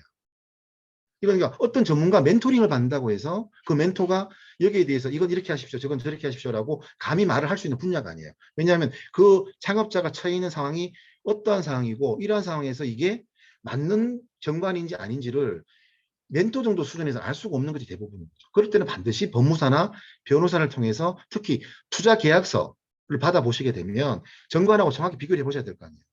그거를 창업자분들이 일일이 검토하시면서 이거를 지금 전담 멘토분들한테 상의를 하신다? 변호사분들이 아니면 아마 전담 멘토선에서도 그건 해결이 안 되실 부분이 될 확률이 높아요. 그러니까 저는 권해드리고 싶은 건 정관을 처음에 잘 만드시면 되고 그럼에도 불구하고 만약에 법률적인 문제가 생기게 되면 반드시 그때는 전문가하고 이야기를 하시는 게 가장 손실을 적게 보고 비용이 적게 드는 방법이더라. 특히 투자와 관련해서는. 자, 그러면 정관에 대해서 이렇게 좀 설명을 드렸습니다. 그리고 마지막으로요. 공고 방법이라는 게 돼 있죠. 별표에 보시면. 이게 사실은 정관에다가 홈페이지를 하나 올려놓으시면 전자적 방식으로도 공고가 가능해요. 근데 만약에 홈페이지가 안 올려놓잖아요. 그러면 일간지에다가 주총이나 이런 것들 공고를 해야 돼요. 결산 공고 이런 거. 그러면 돈 들겠죠. 광고비가. 공짜로 해줄 리는 없을 거 아닙니까? 그래서 반드시 홈페이지를 하나 등록해 주시면 좋아요. URL을 당장 내가 그 URL을 안 가지고 계시더라도 내가 그럼 만들 URL을 올려놓으시면 되는 거죠. 물론 그게 만약에 URL이 겹쳐가지고 사용 못 쓰게 되면 또 변경을 해야 되기 때문에 가급적 URL을 만들어 놓으시고 정관을 만드시는 게 현실적으로 좀 가장 비용이 적게 들고 유리하신 방법이라고 생각이 듭니다.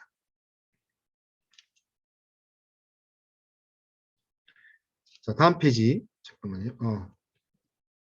자, 여기까지 질문사항 있으십니까? 제가 한 말 더 드리겠습니다. 네네, 이건호 대표님. 제가 네. 지금 여기 대표님이 말씀하신 거하고 네. 온라인 법인 설립하고 해서 보면 좀 네. 내용이 많이 차이 나요. 아, 그래요? 네. 단순하고 그래서 제가 이거 강의를 듣고서 저도 했는데 지금 이 주식 발행하는 그 건에 대해서도 되게 심플돼 있어가지고 제가 추가적으로 했는데 네. 그 보내주신 표준 정관하고 네. 전산에 있는 표준 그 정관이 좀 많이 틀리고요. 많이 네. 빠져 있어요. 어디가 그리고 빠져 있다는 겁니까? 지금 그러니까 주식 발행 관련된 거에 대해서 내용들이 다 빠져 있어요. 그러니까 온라인 쪽에 빠져 있다는 얘기입니까? 아니면 네, 제가 온라인 표준 정관이 쪽에. 온라인 쪽에 온라인 빠져 쪽에. 있다는 얘기죠. 예, 네네. 예. 그래서 이번 강의 이걸 해주실 때 네. 꼭 온라인에 대한 거에서도 좀 설명을 해주셔야지. 이거는 보면은 표준 정관 쪽에 뭐 이쪽 뭐 법무사 쪽에서 하는 건데 실제적으로 들어가가지고 온라인 들어가면은 그 내용하고는 조금 갭이 있는 것 같다는 생각이 좀 듭니다. 아, 예. 물론 뭐 지금 우리 최강호 대표님께서 이제 많이 고생을 하셨고 한데 사실은 이제 이거는 강의라는 점을 좀 염두에 두시고요. 사실 강의라는 점이 사실은 온라인 법인 설립 시행이라는 부분을 저도 사실은 제가 그걸 가지고 법인 설립을 해본 적은 없습니다. 죄송합니다만. 예. 그러니까 그러다 보니까 지금 대표님처럼 이제 이런 사례들이 종종 발생될 수가 있겠죠. 근데 그도 말씀드린 것처럼 그래서 사실은 이런 게 전문적인 영역이기 때문에 이 부분에 대해서는 저도 지금 제안 드릴 수 있는 것은 기본적인 표준 정관을 설명을 드리는 것이고 만약에 온라인상으로 그런 어떤 미비점이 있다면 그래서 제가 대표님이 드렸던 것 부분처럼 대표님께서도 그 표준 정관을 기준으로 해서 일정 부분 수정을 하셔서 진행을 하셨잖아요. 예. 그러니까 그 수밖에 없다는 거죠. 그러니까 표준 정관을 제가 띄워놓고 온라인에 이런데 표준 정관을 이렇다고 하기에는 그 내용이 너무 방대하다는 얘기입니다. 외람된 얘기인데, 예. 그 점은 저하고 직접 예를 들어서 뭐 별도의 어떤 루트를 통해서 만나셔서 하신다면은 제가 직접 더 깊은 말씀을 드릴 수 있겠지만 이 제한된 1시간 3, 40분 정도 범위 내에서 정관만 가지고 저희들이 이제 디테일하게 이걸 다 비교할 수는 없는 게 좀 물리적 한계가 있다 보니까 일단은 제가 드리는 그 표준 정관이 현재 온라인 시스템에 들어가 있는 정관하고는 차이가 있지만 제가 드린 정관이 됐건 아니면 저보다 더 법률적으로 전문적인 지식을 가지신 분들이 보내주시는 정관을 가지고 비교하시면서 하시는 수 외에는 없죠. 온라인으로 자가로 하실 경우에는. 현실적으로 그렇지 않겠습니까? 예. 그 점은 좀 우리 최 대표님께서 이해해 주십시오. 예. 저는 뭐 거의 끝나가서 뭐 다른데 새로 하시는 분이 조금 힘드실 것 같아서. 예, 그러니까 그러니까 당연히 힘들려고 제가 몇 번 말씀드렸지 않습니까? 그죠? 그냥 차라리 저는 법무사를 통해서 하시라고 권해드렸고, 근데 실제로 하시다 보면 정관 문제뿐만이 아니라 아까 말씀드린 용어 하나하나가 사실은 누가 옆에서 전문가가 붙어서 같이 진행을 해야 될 정도의 난이도가 있는 것들이 사실이거든요. 현실적으로 최 대표님 그렇지 않던가요? 그죠? 예, 맞습니다. 온라인 그 정관은 예. 너무 허술해가지고 그러니까요. 나중에 돈 네. 벌어서 좀 개정을 해야 되겠다는 생각이 들어요. 예, 하여튼 뭐 제가 좀 더 다음 도움을 드려야 되는데 사실은 이제 이 예창패 프로그램이 아니라 지금 최 대표님하고 다른 루트를 통해서 제가 그 공유를 해드렸던 건데 지금 예창패 분들 입장에서는 지금 그거를 다 설명드리기는 너무 제한적으로 문제가 있으니까 개별적으로 어떤 그런 문제들이 고민이 되시면 제가 아까 말씀드린 것처럼 제가 들 수 있는 전문가적인 입장에서는 표준 정관을 제공해 드리는 것 이상 사실 좀 현실적인 어려움이 있어요. 아니면 법률 전문가와 같이 컨택을 해서 난제들을 풀 수밖에 없습니다. 하지만 제가 단언한데 제가 드리는 표준 정관 정도면 예비 창업자가 초기에 설립하시는 데에는 크게 부족함이 없다는 정도로만 제가 설명을 드릴게요. 예. 또 다른 사항 있으십니까? 아까 이근호 대표님 뭐 말씀하시려고 하던 것 같은데. 아, 예. 네. 아까 발기는 한 명이나 두 명이 돼야 조금 뭐 업무 처리나 정관 한 명. 처리하는 한 명. 예, 한 명이 되면 전하다 이거죠. 예. 제가 만약에 지금 맨 처음 그 뭐 발기인이라고 할까요? 그 주주들을 5명에서 시작하거든요. 공동 창업처럼. 아, 그렇군요. 많으시네요. 네. 그래서 5명이서 주식을 음. 지금 지분율을 나눠서 지금 창업을 하게 되는데 네. 이렇게 되면 발기인은 5명으로 일단 시작을 해야 되는 거죠? 어쩔 수 없는 거죠? 그래도 아니요. 한 명을 하셔도 돼요. 예. 네네. 대표 발기인을 하시면 돼요. 아, 그럼 발기인을 일단 그렇게 주식 지분을 나눴지만 발기인은 저 하나로 시작을 해도 된다는 말이죠? 그신 대표님이 대주주인 게 제일 대표성이 있으시겠죠. 대표님이 대주주신 거죠. 예, 예, 예. 제가 대주주인데요. 자, 생각해 보세요. 뒤에 설명드리겠지만 발기인의 어떤 의무는 이렇게 회사를 설립했습니다라고 하는 거고 나머지 내부는 주주로 참여하시는 거죠. 그렇죠, 그렇죠. 그러니까 그분들은 그냥 주주 명부에서 가장 중요한 역할을 하시는 거예요. 네네. 그리고 참고로요. 법인 등기사항에는 대표이사 지분율이나 주주들 지분율이 안 들어갑니다. 네네네. 그거는 법원 소관이 아니라고 생각하시는 거예요. 법원은 그냥 이 A라는 회사 법인이 설립될 때 어느 한 사람이 발기를 했고 자본금이 이렇게 들어왔고 이렇게 설립이 됐다. 즉 하나의 어떤 새로운 엔티티, 하나의 주체가 생기는 데에 집중을 하는 것이지 그 세부적으로 이 사람들이 몇 명이 지금 주주가 모였다, 발기인이 몇 명 했다 이런 거에 대해서는 형식적으로 그렇게 관여를 안 하는 입장이라고 생각하시면 돼요. 발기인이 작을수록 아무래도 뭐 음. 여러 가지 일처리상 그게 간단한 거죠? 그럼요. 왜냐하면 주주분들이 발기인으로 참여해야 돼서 어떤 혜택이 없어요. 아, 그렇게 반드시 그분들이 들어와야지 뭐 어떤 발기의 효과가 생긴다든지 이런 내용들이 없다 이거죠. 음. 물론 하셔도 돼요. 네네네. 어떤 총회 같은 거 만들 때 발기인이 많을 수도 있죠. 네네. 근데 제가 볼 때는 알겠습니다. 대표님은 온라인을 하실 거예요? 오프라인을 하실 거예요? 저는 오프라인으로 계획하고 있습니다. 그러면 아마 법무사분들께서 기본적인 양식을 다 준비해서 주실 텐데요. 그때 보면 네. 발기인 한 명으로 하라고 하면 양식이 올 겁니다. 대부분. 아, 예, 예. 네. 일단 알겠습니다. 감사합니다. 왜냐하면 여러 명 하면 도장도 많이 찍어야 되잖아요. 아, 서류도 다 그쵸. 내야 되고. 네네. 네. 자, 또 다른 질문사항 있으십니까? 자, 그럼 다음 페이지 넘기도록 하겠습니다. 자, 이게 정관 샘플인데요. 아까 말씀드렸던 것처럼 이제 상호, 잠깐만요. 우리가 지금, 사업 목적은 뒤에 있군요. 죄송합니다. 상호가 있고, 주식회사 자, 회사는 다음의 사업을 영위할 목적으로 한다. 그럼 다음 목적, 이건 다음 페이지에 진행이 될 겁니다. 그 다음 본점 및 지점 소재지. 아까 제가 말 필수 기재 사항들이죠. 그 다음 제5조, 발행 예정 주식의 총수. 자, 1억 주로 돼 있죠. 그 다음 현재 한 주가 발행하는 금액은 얼마나 500원으로 알고 있죠.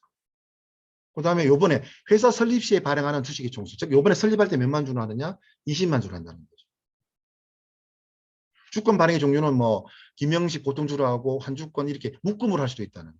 뭐 주식수와 내용, 보통주와 우선 주식수를 한다.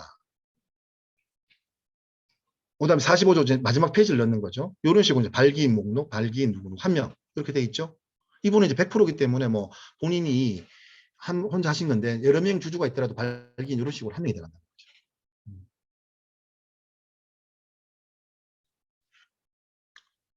요거는 제가 드리는 표준 정관 샘플은 아닙니다. 요거는 그냥 제가 예전에 이제 그 아는 분 통해서 좀 괜찮은 정관이라고 보고 가져왔는 거기 때문에 다음에 저한테 요청하시면 저는 다른 정관을 드릴 겁니다.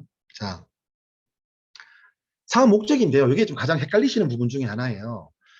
자, 이거는 즉 수행하려는 어떤 목적, 사업이 뭐다라는 것을 정관 작성할 때 이제 목적을 정해야 되는데요. 이게 이제 회사는 영리를 목적으로 하면서 목적 사업이 영리를 추구하는 사업이 대부분 돼야 돼요. 주식회사는. 우리가 뭐 비영리 사업을 목적으로 하는 회사가 아니잖아요. 주식회사는. 그리고 정관과 법인 등기부등본상 사업 목적 범위 내에서 요 범위 내에서 사업 등록 시에 업태와 종목을 신청할 수 있다는 거예요. 좀 광범위하게 넣으면 좋겠죠. 그렇지 않겠습니까? 그죠? 예를 들어서 소프트웨어 개발을 한다. 그러면 내가 정관 사업 목적에 소프트웨어 개발업만 넣어놓는 게 과연 현명한 걸까요? 아니죠. 내가 예를 들어서 소프트웨어 개발을 해가지고 패키지를 만들었어요. 그럼 이거는 B2C이기 때문에 통신 판매를 할 수도 있는 거죠. 아니면 SNS 판매를 할 수 있는 거고. 또 돈을 정말 많이 벌었어요. 그럼 내가 건물 본사를 살 수도 있죠. 그죠? 근데 건물을 사서 내가 다 쓸 수도 있지만 몇 층은 또 임대를 줄 수도 있겠죠. 그러면 부동산 임대요. 뭐 다양한 사업들을 향후 현재 에저이즈만 들 게 아니라 투비 앞으로 가야 될 사업 목적 방향들 좀 광범위하게 넣어놓으시면 되죠. 너무 어처구니 없는 걸 하시면 안 되겠지만 그래서 통상 10개에서 10개 정도를 보통 사업 목적을 많이 잡아 놓으시거든요. 근데 이 중에서 사업성공을 하러 가시면 이 10개를 다 사업성공 하시면 안 되겠죠. 통상적으로 1개 내지 2개를 하는데 보통 그럴 때는 주업종과 부업종을 잡죠. 근데 저는 솔직히 권해드리고 싶은 방법은 주업종 하나로만 하라고 말씀드리고 싶어요. 속전속결. 그리고 업종 추가는요. 얼마든지 홈택스라든지 관할 민원실에서 나중에 하셔도 돼요. 그러니까 당장 지금 내가 할 거 소프트웨어 개발만 딱 해놓으시면 되는 거죠.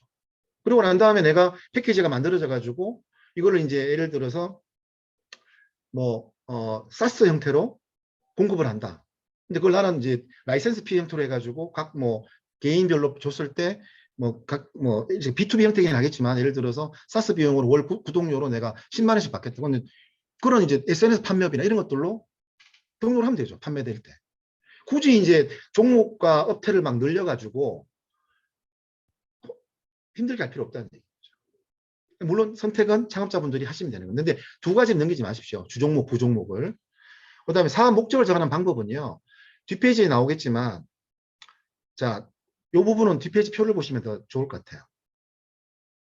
홈택스 들어가시면 조회 발급 쪽에 들어가서 또 기타 조회, 기준 단순 경비율 업종 코드 이거 내일 아마 강의 때 들으실 텐데요.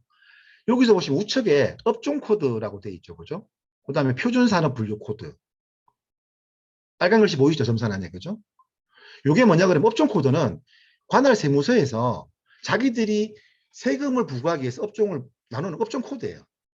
그리고 표준산업분류 코드라는 것은 통계청에서 전체적으로 우리 대한민국에서 영위하고 있는 산업 종류를 표준분류 코드로 쫙 나눠 놓은 거예요. 근데 이거를 매칭시켜 놨어요. 그러면 거기에 나와 있는 용어들로 사업 종목을 그러니까 정관부터 잡아 놓으면 나중에 사업청 수정할 때도 굉장히 좀 편리하게 진행하실 수가 있겠죠. 그죠? 이건 엑셀로 다운로드가 가능하세요. 예를 들어서 요즘 이제 엑셀 다운이 가능한데 요즘 SNS 마켓 이용한 통신 판매업이라는 게 새로 생겼어요. 이 경우에는 업태는 통신 판매업이에요. 업태가 왼쪽에 있는 거죠. 그죠? 종목이 오른쪽에 있는 건데 뒤 페이지에 보실 겁니다. 그러면 통신 판매업과 종목은 SNS 마켓이 되는 거예요. 이런 식으로 엑셀로 표가 나와 있어요. 이렇게 종목 코드에. 코드는 525104고 통신 판매업이고 SNS 마켓이고 즉 세 분류가 아마 업태에 해당되는 거고 세세 분류가 종목에 해당되는 정도가 되는 거죠. 그러니까 그거를 찾아보시는 건 여러분들이 좀 수고스럽지만 엑셀을 통해서 찾아보셔야 된다.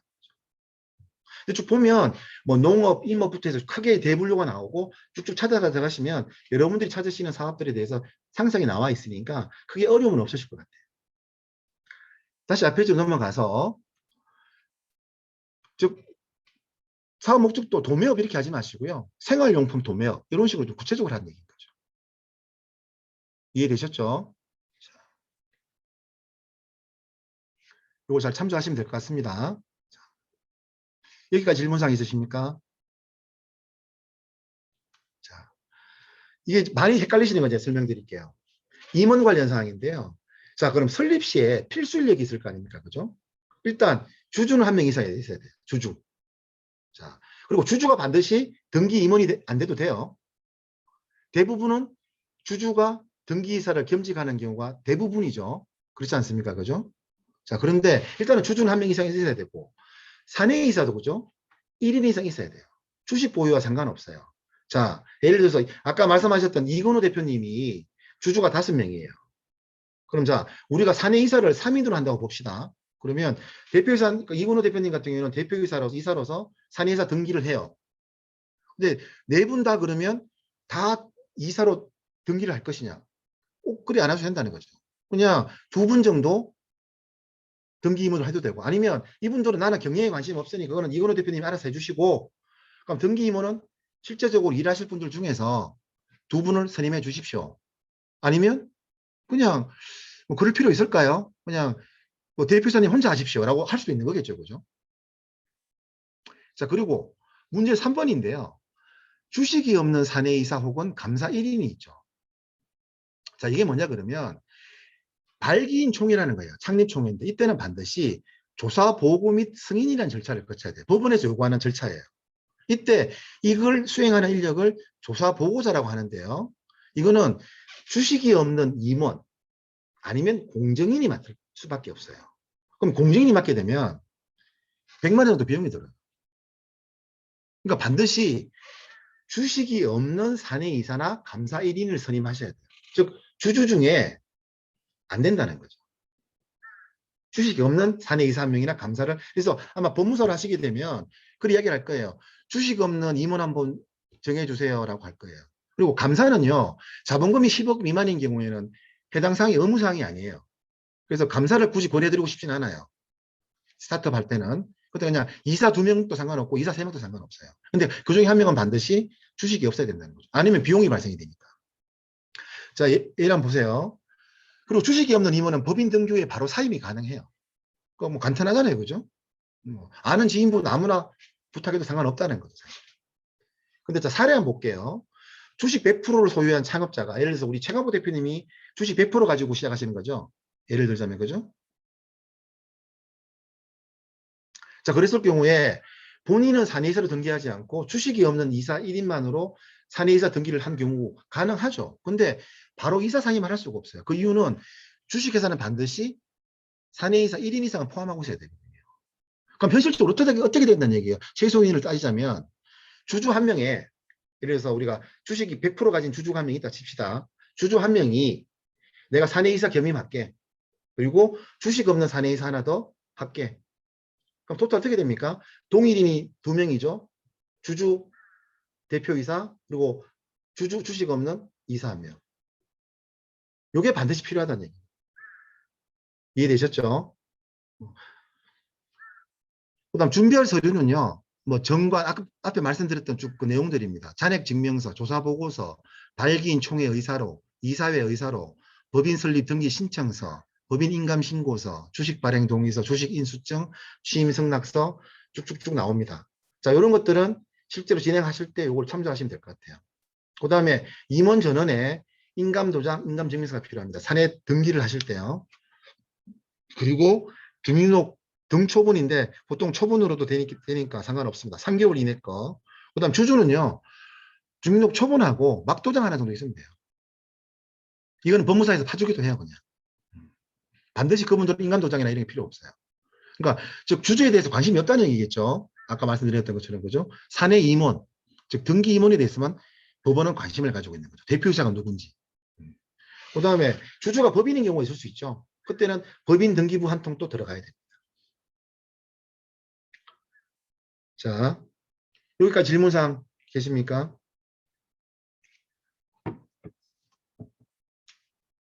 없으십니까? 네. 자, 요게 이제 등기부 등본입니다. 법인 등기부 등 샘플인데요. 요게 이제 저희 회사 거예요. 제가 이제 저희 회사 걸 가져왔는데 여기 보면 상호, 뭐 본점, 그다음 여기도 보면 제가 이제 여기 공고 방법이나 나와 있죠, 그죠? 회사의 인터넷 홈페이지 어디를 통해서 게재한다. 이렇게 해놓으면 이제 돈 안 드는 거죠. 홈페이지만 올리면 되니까. 그다음에 한 주 금액, 발행할 주식수는 저는 1000만 주로 했어요. 고 발행할 주식수의 뭐 종류수, 자본금 1억, 그다음에 저도 보세요. 목적을요. 저는 이제 엑셀레이터라고 그랬잖아요, 그죠? 쭉 나오시면 밑에 보시면 경영 컨설팅업부터 시작해서 학술 연구 용역. 왜냐하면 저희도 학교하고 일할 수도 있으니까. 그다음에 뭐 전문 디자인도 했어요. 왜냐하면 창업자들 중에서 이제 저희가 예를 들어서 메이커 스페이스 같은 뭐 3D 프린터 같은 사업도 할 수 있잖아요. 그러면 디자인이 필요할 거라고요. 그래서 넣어놨고, 그다음에 뭐 부동산 임대업. 저도 이제 건물 사고 싶거든요. 그죠? 돈 벌어서 임대업 넣어놨고. 그다음에 소프트웨어 개발업도 해놨어요. 왜냐하면 저희들 만약에 어떤 그 창업자들을 위한 프로그램이 있을 수 있잖아요. 근데 그게 아까 말씀드린 것처럼 소프트웨어 개발을 해서 공급해야 되는 수도 있는 거죠. 왜냐하면 뭐 자가진단 프로그램, 창업자를 위한. 그래서 본인들이 넣으면 내가 앞으로 향후 필요한 자금이 얼마고 앞으로 내가 어떤 식으로 사업을 해야 되고 어디서 자금을 받아야 되는지 이런 것들을 자동적으로 알려주는 프로그램을 저는 만들 생각을 가지고 있거든요. 소프트웨어가 필요하잖아요. 그죠? 이런 식으로 이제 장난하더라고요.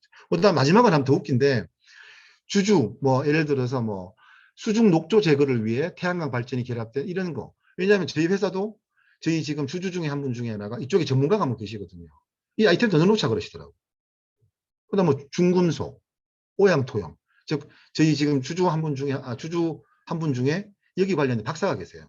넣어놨어요 저희들이. 근데 다 통과되잖아요, 그죠? 전혀 상관없잖아요. 엑셀레이터하고 복합 오염 토양 정화 기술 용역하고 뭔 상관이 있습니까? 투비 앞으로 할 것도 넣어놨다는 거죠. 그리고 사내이사가 저희가 보통 몇 명입니까? 1명, 2명, 3명이죠. 홀수를 했어야잖아요. 그리고 대표이사가 저로 돼 있죠. 그다음 여기서 위에 첫 번째, 두 번째는 주식을 가지고 있어요. 하지만 밑에 있는 신모순영 이 양반은 주식이 없어요. 왜? 아까 말씀드린 것처럼 발기인 그 조사보고서 있잖아요, 그죠? 주식이 있으면 안 되니까. 이렇게 지금 법인 등기부등이 나오는 거다. 이해되셨죠?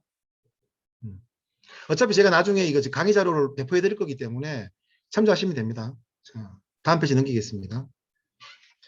요게 이제 좀 구체적인 내용들인데요. 절차, 방식, 비용에 대해서 말씀드릴게요. 절차 뒤로 넘어가면서 진행하겠습니다. 아까 말씀드린 것처럼 주요 사항에 대해서 이제 정해야 되죠. 상호, 본점 소재지, 자본금, 사업 목적, 임원 필수 사항입니다. 이런 통일을 통해서 정관 준비를 하셔야 돼요.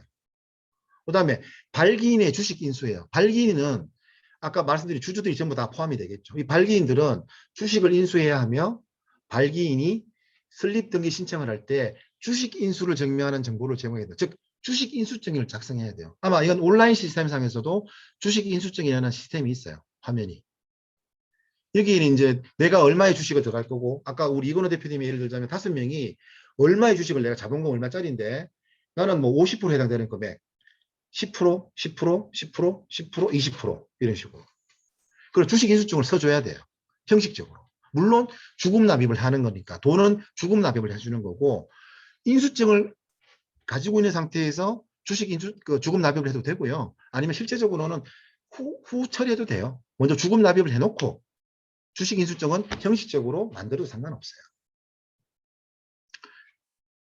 자, 잔고증명서 아까 설명드렸죠. 자, 가장 납입 아까 말씀드렸지 않습니까? 5년 이하의 징역 또는 1,500만 원 이하의 벌금에 처해져요. 그리고 이거는 뭐 중요한 게 아니라 안 하실 거니까 중요한 건 투자가 안 된다. 무조건 납입자본금, 납입자 통장부터 본다. 주금 납입 통장부터. 그거는 제가 알고 있는 VC 3, 40명이 전부 다 동일하게 첫 번째 보는 게 대표이사 모럴 해저드가 있느냐 없느냐. 자본금부터 만들었다?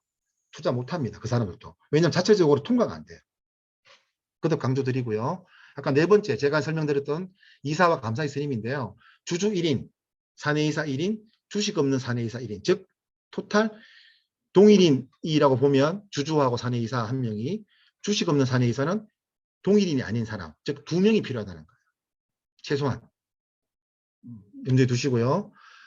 그 다음 발기인 총회를 통해 가지고 이제 정관승인하고 이사감사 선임하고 설립 경과 조사 보고하고 그 다음 신청을 하면 되는 겁니다. 신청할 때 이제 서면 신청이 있고 전자신청이 있는 거죠. 서면 신청은 법무사를 통해서 보통 진행하는 거고 전자신청은 아까 우리 최 대표님께서 진짜 큰 용기를 내셔서 직접 한번 하신 거죠. 정말 대단하시다고 생각해요. 저는. 박수 한번 쳐드립니다. 진심으로. 자, 그 다음 페이지를 보시면요. 서면 신청과 전자신청의 차이점이 있는데요. 딴 거 없습니다. 법무사를 통해서 하시면 변호사나 비용이 들 수밖에 없죠. 그리고 전자신청을 하시면 비용은 들지만 상당히 이제 많은 시간이 소요가 되죠. 최소한 제가 볼 때 2박 3일은 걸린다고 보시면 돼요. 24시간, 24시간, 48시간이 걸린다는 얘기는 아닌데 그만큼 번거로운 일이 많다고 생각하시면 됩니다. 근데 이제 예창 같은 경우에는 우리가 법인 설립 비용을 지원해 주긴 했는데 온라인 신청이 아니면 비용 지원이 안 되기 때문에 이제 이런 하나의 핸디캡은 있는 거죠. 참조를 하시면 될 것 같습니다. 여기까지 혹시 질문사항 있으십니까?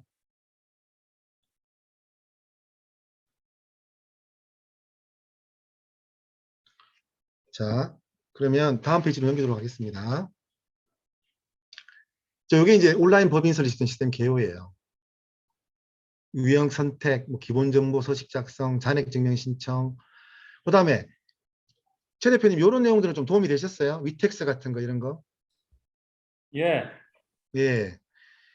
왜냐하면 위텍스를 이게 이제 법인 세금을 내야 되는데요.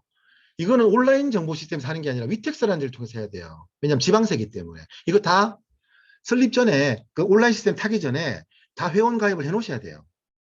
그래야 또 들어갔다 나왔다 안 하실 수 있거든요. 쭉 그냥 회원 가입되어 있는 상태에서 진행하셔야지 시간이 절약됩니다. 그 다음에 밑에 법인 설립 등기 신청할 때도 수수료 내거든요. 이때도 인터넷 등기소 회원 가입이 반드시 필수적으로 되게 하셔야 돼요. 그러니까 이런 순서대로 쭉 진행된다는 겁니다. 그러다가 사업자 등록 신청 및 4대 보험 신고도 여기서 바로 하실 수 있는 그런 게 있죠. 물론 법인 사업자가 되시면 복식부기 의무자시기 때문에요. 우리 최 대표님께서 이번에 이제 온라인으로 법인 설립까지는 하셨지만 사업자 등록을 내시고 나면 실제적으로 매출이 발생 안 되더라도 복식부기를 하셔야 되는 의무자가 되시는 거잖아요. 그러면 복식부기를 하셔야 돼요. 방법이 두 가지가 있어요. 더 좋은 프로그램 같은 회계 프로그램을 사서 본인이 직접 회계 기록을 하시는 방법과 아니면 회계사나 세무사를 통해서 기장 계약을 통해 가지고 기장을 통해서 복식부기를 하셔야 되는데 실제 이거는 복식부기는 온라인 법인 설립 시스템보다 하는 것보다 10배 좀 힘들다고 보시면 돼요. 왜냐하면 여러분들이 사업자로서 신고해야 되는 세금부터 시작해 가지고 뭐 법인세, 그다음에 부가세, 매월 원천징수세, 뭐 사업소득세, 하여튼 여러분들이 상상하지 못하는 폭탄들이 굉장히 많이 깔려 있다고 보시면 돼요. 근데 그거를 자기가 만약에 법인 사업자 같은 경우에 더 좋은 프로그램을 하면서 내가 그걸 다 챙기겠다, 그러면 제가 볼 때 사업을 초기에 집중 못 하실 확률이 굉장히 높아요. 그리고 복식부기는 회계를 전공 안 하셨으면 차변, 대변 이런 내용들에 대해서 모르시면 자기가 입력을 하실 수가 없어요. 도전에서. 왜냐하면 종목 코드 부여부터 시작해가지고 각자가 할 수 있는 영역이 벗어나 버리는 그런 얘기 때문에 법인 사업자들은 반드시 기장을 하셔야 된다는 걸 전제로 말씀드리면 법인 사업자로 등록을 하시고 복식부기 기장을 맡기시면요. 이런 4대 보험 같은 것들 다 기장사무소에서 무료로 해줍니다. 그것도 하나 알고 계십시오. 자, 그 다음에 등기 비용인데요. 자, 등록면허세라고 앞에 말씀드렸죠. 그죠? 등록면허세, 신고 납부액이 위택스에서 합의한 겁니다. 근데 수도권 과밀 억제권역 외, 즉 우리 같은 이제 이 세종, 그 다음에 뭐 서울 수도권 이외의 지역에서는 0.4%예요. 근데 수도권 과밀 억제권역으로 들어가는 순간 3배가 뛰어요. 300%를 적어요. 지방교육세는 등록면허세 20%니까 동일하죠. 해당되는 20%. 근데 법원 수수료는 보통 2, 3만 원인데 2만 원 정도 생각하시면 돼요. 근데 등록면허세의 경우에 계산된 금액이 11만 2,500원 미만의 경우에는요. 미니멈이 11만 2,500원이에요. 그 지방교육세도 2만 2,500원이 된다는 거예요. 이게 지방세법에 나와 있어요. 자, 자본금 1,000만 원이면요. 예를 들어서 우리가 중과세 지역이 아니라 일반과세 지역에 사다 보면 4만 원이 나와요. 근데 4만 원 납부하면 안 된다는 거죠. 11만 2,500원을 무조건 납부해야 되고 만약에 우리가 서울 지역이나 수도권 지역에 산다. 그러면 3배를 내야 된다는 거죠. 11만 2,500원에 3배. 33만 7,500원이 된다는 거죠. 수도권 과밀 억제권역은 여기 나와 있는데요. 참고로 수원, 용인, 안산, 김포는 수도권 과밀 억제권역 같은데 그 해당 사항이 없어요. 일반 과세 지역이에요. 참조하십시오. 혹시 법인 설립하실 때. 자, 그 다음에 이제 나오는 내용이요. 설립 등기 후 필요 절차예요. 자, 사업자 등록부터 시작해서 홈택스 등록, 4대 보험 사업장 설립 신고부터 쭉 나오는데요. 자, 사업자 등록 신청은 이제 개인 사업자 부분은 너무 간단한 문제라. 이제 듣고 보시니까 개인 사업자는 뭐 편하게 하실 수 있을 것 같죠, 그죠? 법인 사업자에 비하면은. 자, 법인 사업자는 서면 신청의 경우에요. 그냥 등기 완료 후 법인 등기부 등본, 그 다음에 아까 말씀드렸던 사용 승낙서나 전대차 계약서나 임대차 계약서 중에 하나, 그 다음에 중요한 게 주주명부를 가지고 관할세무서나 홈택스에서 신청하실 수가 있어요. 개인사업자는요, 위에 3가지 중에 하나 하고 선택해가지고 관할세무서나 홈택스에 신청하시면 돼요. 하지만 업종 코드 같은 것들은 이미 사전에 다 우리가 창업자들이 파악했다는 전제하에서 이 말씀 드리는 겁니다. 그죠? 내가 뭘 할지 결정도 안 하시고 가서 세무서에 가서 이야기하시면 되긴 돼요. 하지만 그건 제가 볼 때 창업자로서 기본적인 애티튜드가 안 돼 있는 거죠. 최소한 내가 뭘 할지, 내가 어떤 산업군에 속하는지 정도는 창업자분들이 사전에 확인을 하시고 가시는 것이 사업을 하시는 스타트 포인트 할 때 하늘과 땅 차이입니다. 내가 뭘 하는지 모르는 사업이 어떻게 돈을 벌 수 있겠습니까? 그죠? 그건 꼭 반드시 업종과 업체 이런 부분들은 창업자분들이 좀 수고스러우시더라도 직접 노력을 하셔서 찾아보시는 정도의 수고는 해 주셔야 된다는 게 제 입장입니다. 모르시면 저한테 연락 주십시오. 제가 업종별로 상세하게 설명드릴게요. 그 다음에 전자신청은 뭐 온라인 법인 설립 시스템 쪽으로 쭉 가버리면 돼요. 물론 개인사업자는 이런 온라인 법인 설립 시스템을 이용 안 하기 때문에 그냥 홈택스를 타시면 쭉 연결이 되는 거죠. 등록 이후에는요, 여부는 이제 법인 은행 계좌 설립을 해야 돼요. 주금받을 때는 대표 주주 명의의 계좌면 상관이 없었기 때문에 상관이 없는데, 회사에서 돈을 쓰려면 이 자본금 납입 통장에서 돈을 이관을 시켜야 될 거 아니에요. 그죠?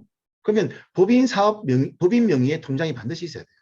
이때 이제 이런 서류들을 가져가야 되는데, 위임장 가져가실 수도 있어요. 위임장 대리는 할 수 있는데요.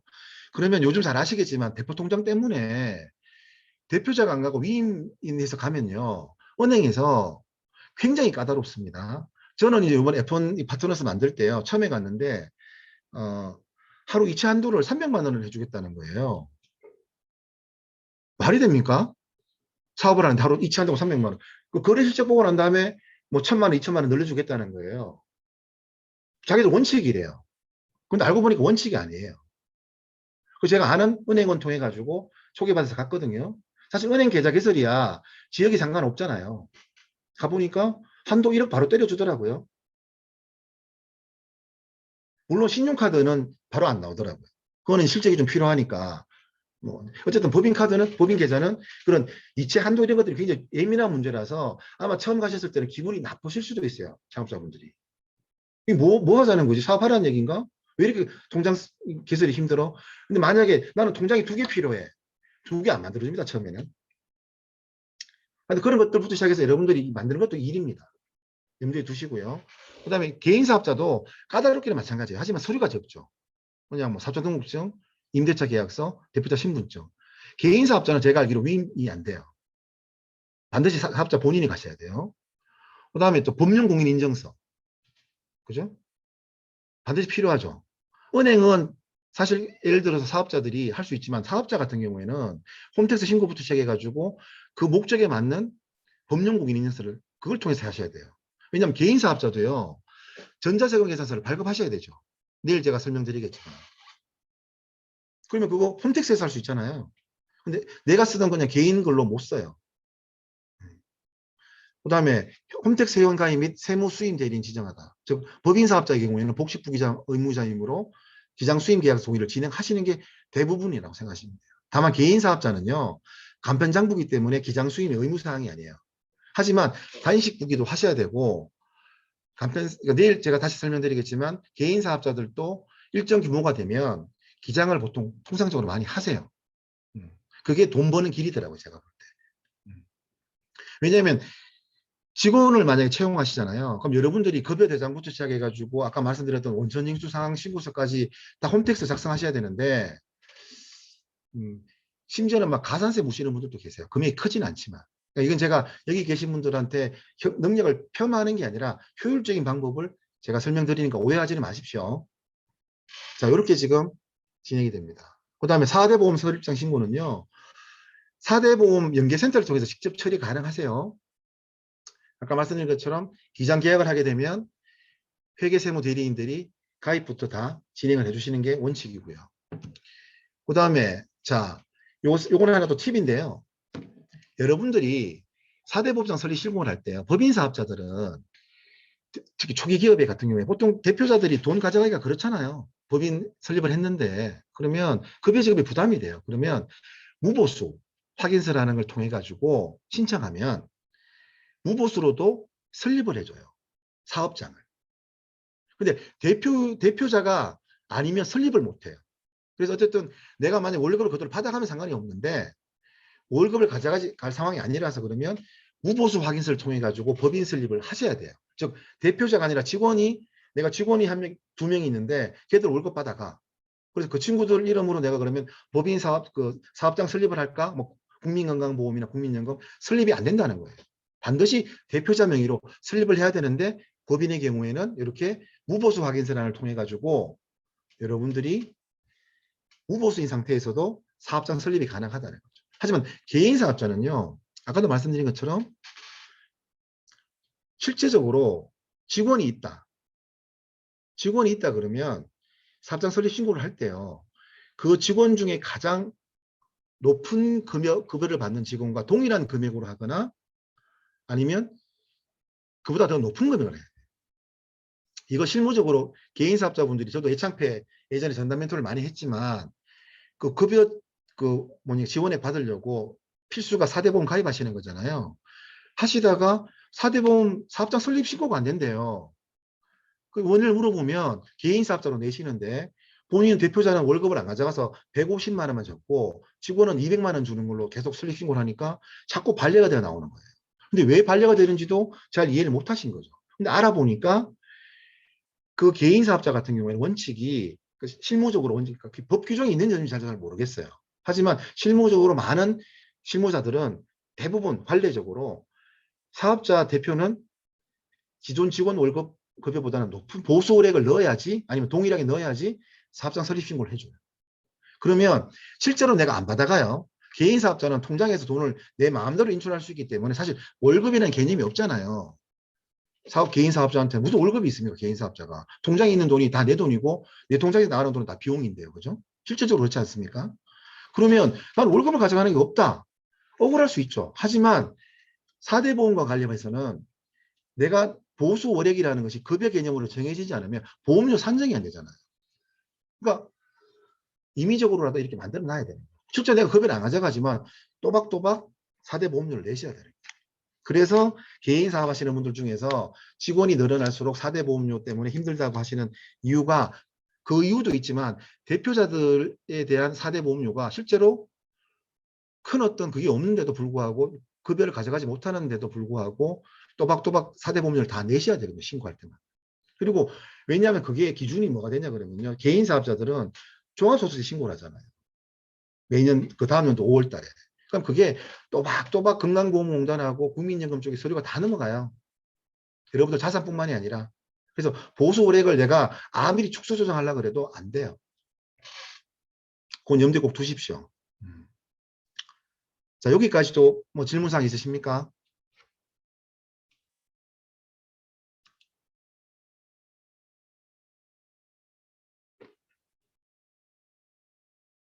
거의 시간이 이제 뭐 1시간 40분을 달려가는데 뭐 다른 분들 질문사항 없으십니까? 이제 좀 햇볕이 사라지니까 제 얼굴은 보이시죠? 이거 뭐 또 죄송합니다. 내일 또 제가 또 그 본의 아니게 그 회계와 세무 관련된 또 강의를 했는데 원래 제 주종목은 내일 강의하는 게 제 주종목인데 사실 이제 이게 제가 그 법인 설립까지 하게 된 이유는 사실 변호사님들이나 법무사님들이 더 잘하시겠죠. 하지만 제가 이제 작성된 강의 자료는 대부분이 이제 창업자분들이 아까 말씀드린 것처럼 매뉴얼식으로 만들었다는 그런 장점이 좀 있어서 실제적으로 여러분들이 하실 때 좀 매뉴얼식으로 좀 참조해 주시고 또 뭐 제 그 강의 자료 앞면에 보면 제 메일 주소가 있어요. 이거 제가 그냥 전화를 주시면 어느 분인지 모르시기 때문에 제가 혹시 또 뭐 다른 저도 일이 있을 수 있으니까 메일로 주시면 제가 어지간하면 놓치지 않고 문의하시는 사항에 대해서 제가 알 수 있는 범위 내에서는 충실히 답변을 드릴 테니까요. 그리고 제가 또 연락처를 남겨주시면 메일 보고 제가 전화를 드리는 방식도 많이 취하고 있으니까 뭐 많이들 좀 뭐 이야기 나누시면 될 것 같습니다. 예. 그러면 뭐 지금 많은 분들이 좀 오랜 시간 참석해서 너무 감사하고요. 혹시 좀 뭐 부족한 부분은 아까 말씀드린 것처럼 이메일이나 그런 내용들을 통해서 같이 좀 해주시면 진행이 될 것 같습니다. 예, 그러면 질문이 없으신 걸로 하고. 대표님, 네네. 저 한 가지만 질문 드려도 되겠습니까? 네. 말씀하십시오. 상관없습니다. 네. 제가 연구소 기업을 생각하고 있는데요. 어느 기업요? 연구소 기업. 네네. 연구소 기업을 하게 되면 그 연구원이나 이제 그쪽에 지분을 한 10% 이상을 줘야 되는데 그렇죠. 네. 그렇게 되면 결국에는 제 지분율이 한 50% 미만으로 떨어질 수도 있을 것 같아요. 초기에. 예. 아, 그건 좀 그건 위험하죠. 아니에요. 위험하죠. 연구소 기업이라고 하더라도 제가 과반수 이상은 가지고 있어야 되네요. 제가 볼 때는 51% 이상은 사실은 권해드리고 싶은 80% 이상이에요. 아, 네. 왜냐하면 투자를 받다 보면 계속 이제 그걸 지분의 희석화라 그래서 딜루이션이라 그래서 대표이사들이 어느 순간에 가다 보면 내가 경영권을 행사하는 데서 굉장히 제약이 되는 지분율이 있는데 일단 마지노선은 51%인 거고요. 사실은 60%대부터 시작해서 사실 많은 의사결정에 있어서 좀 어려움이 생기기 시작해요.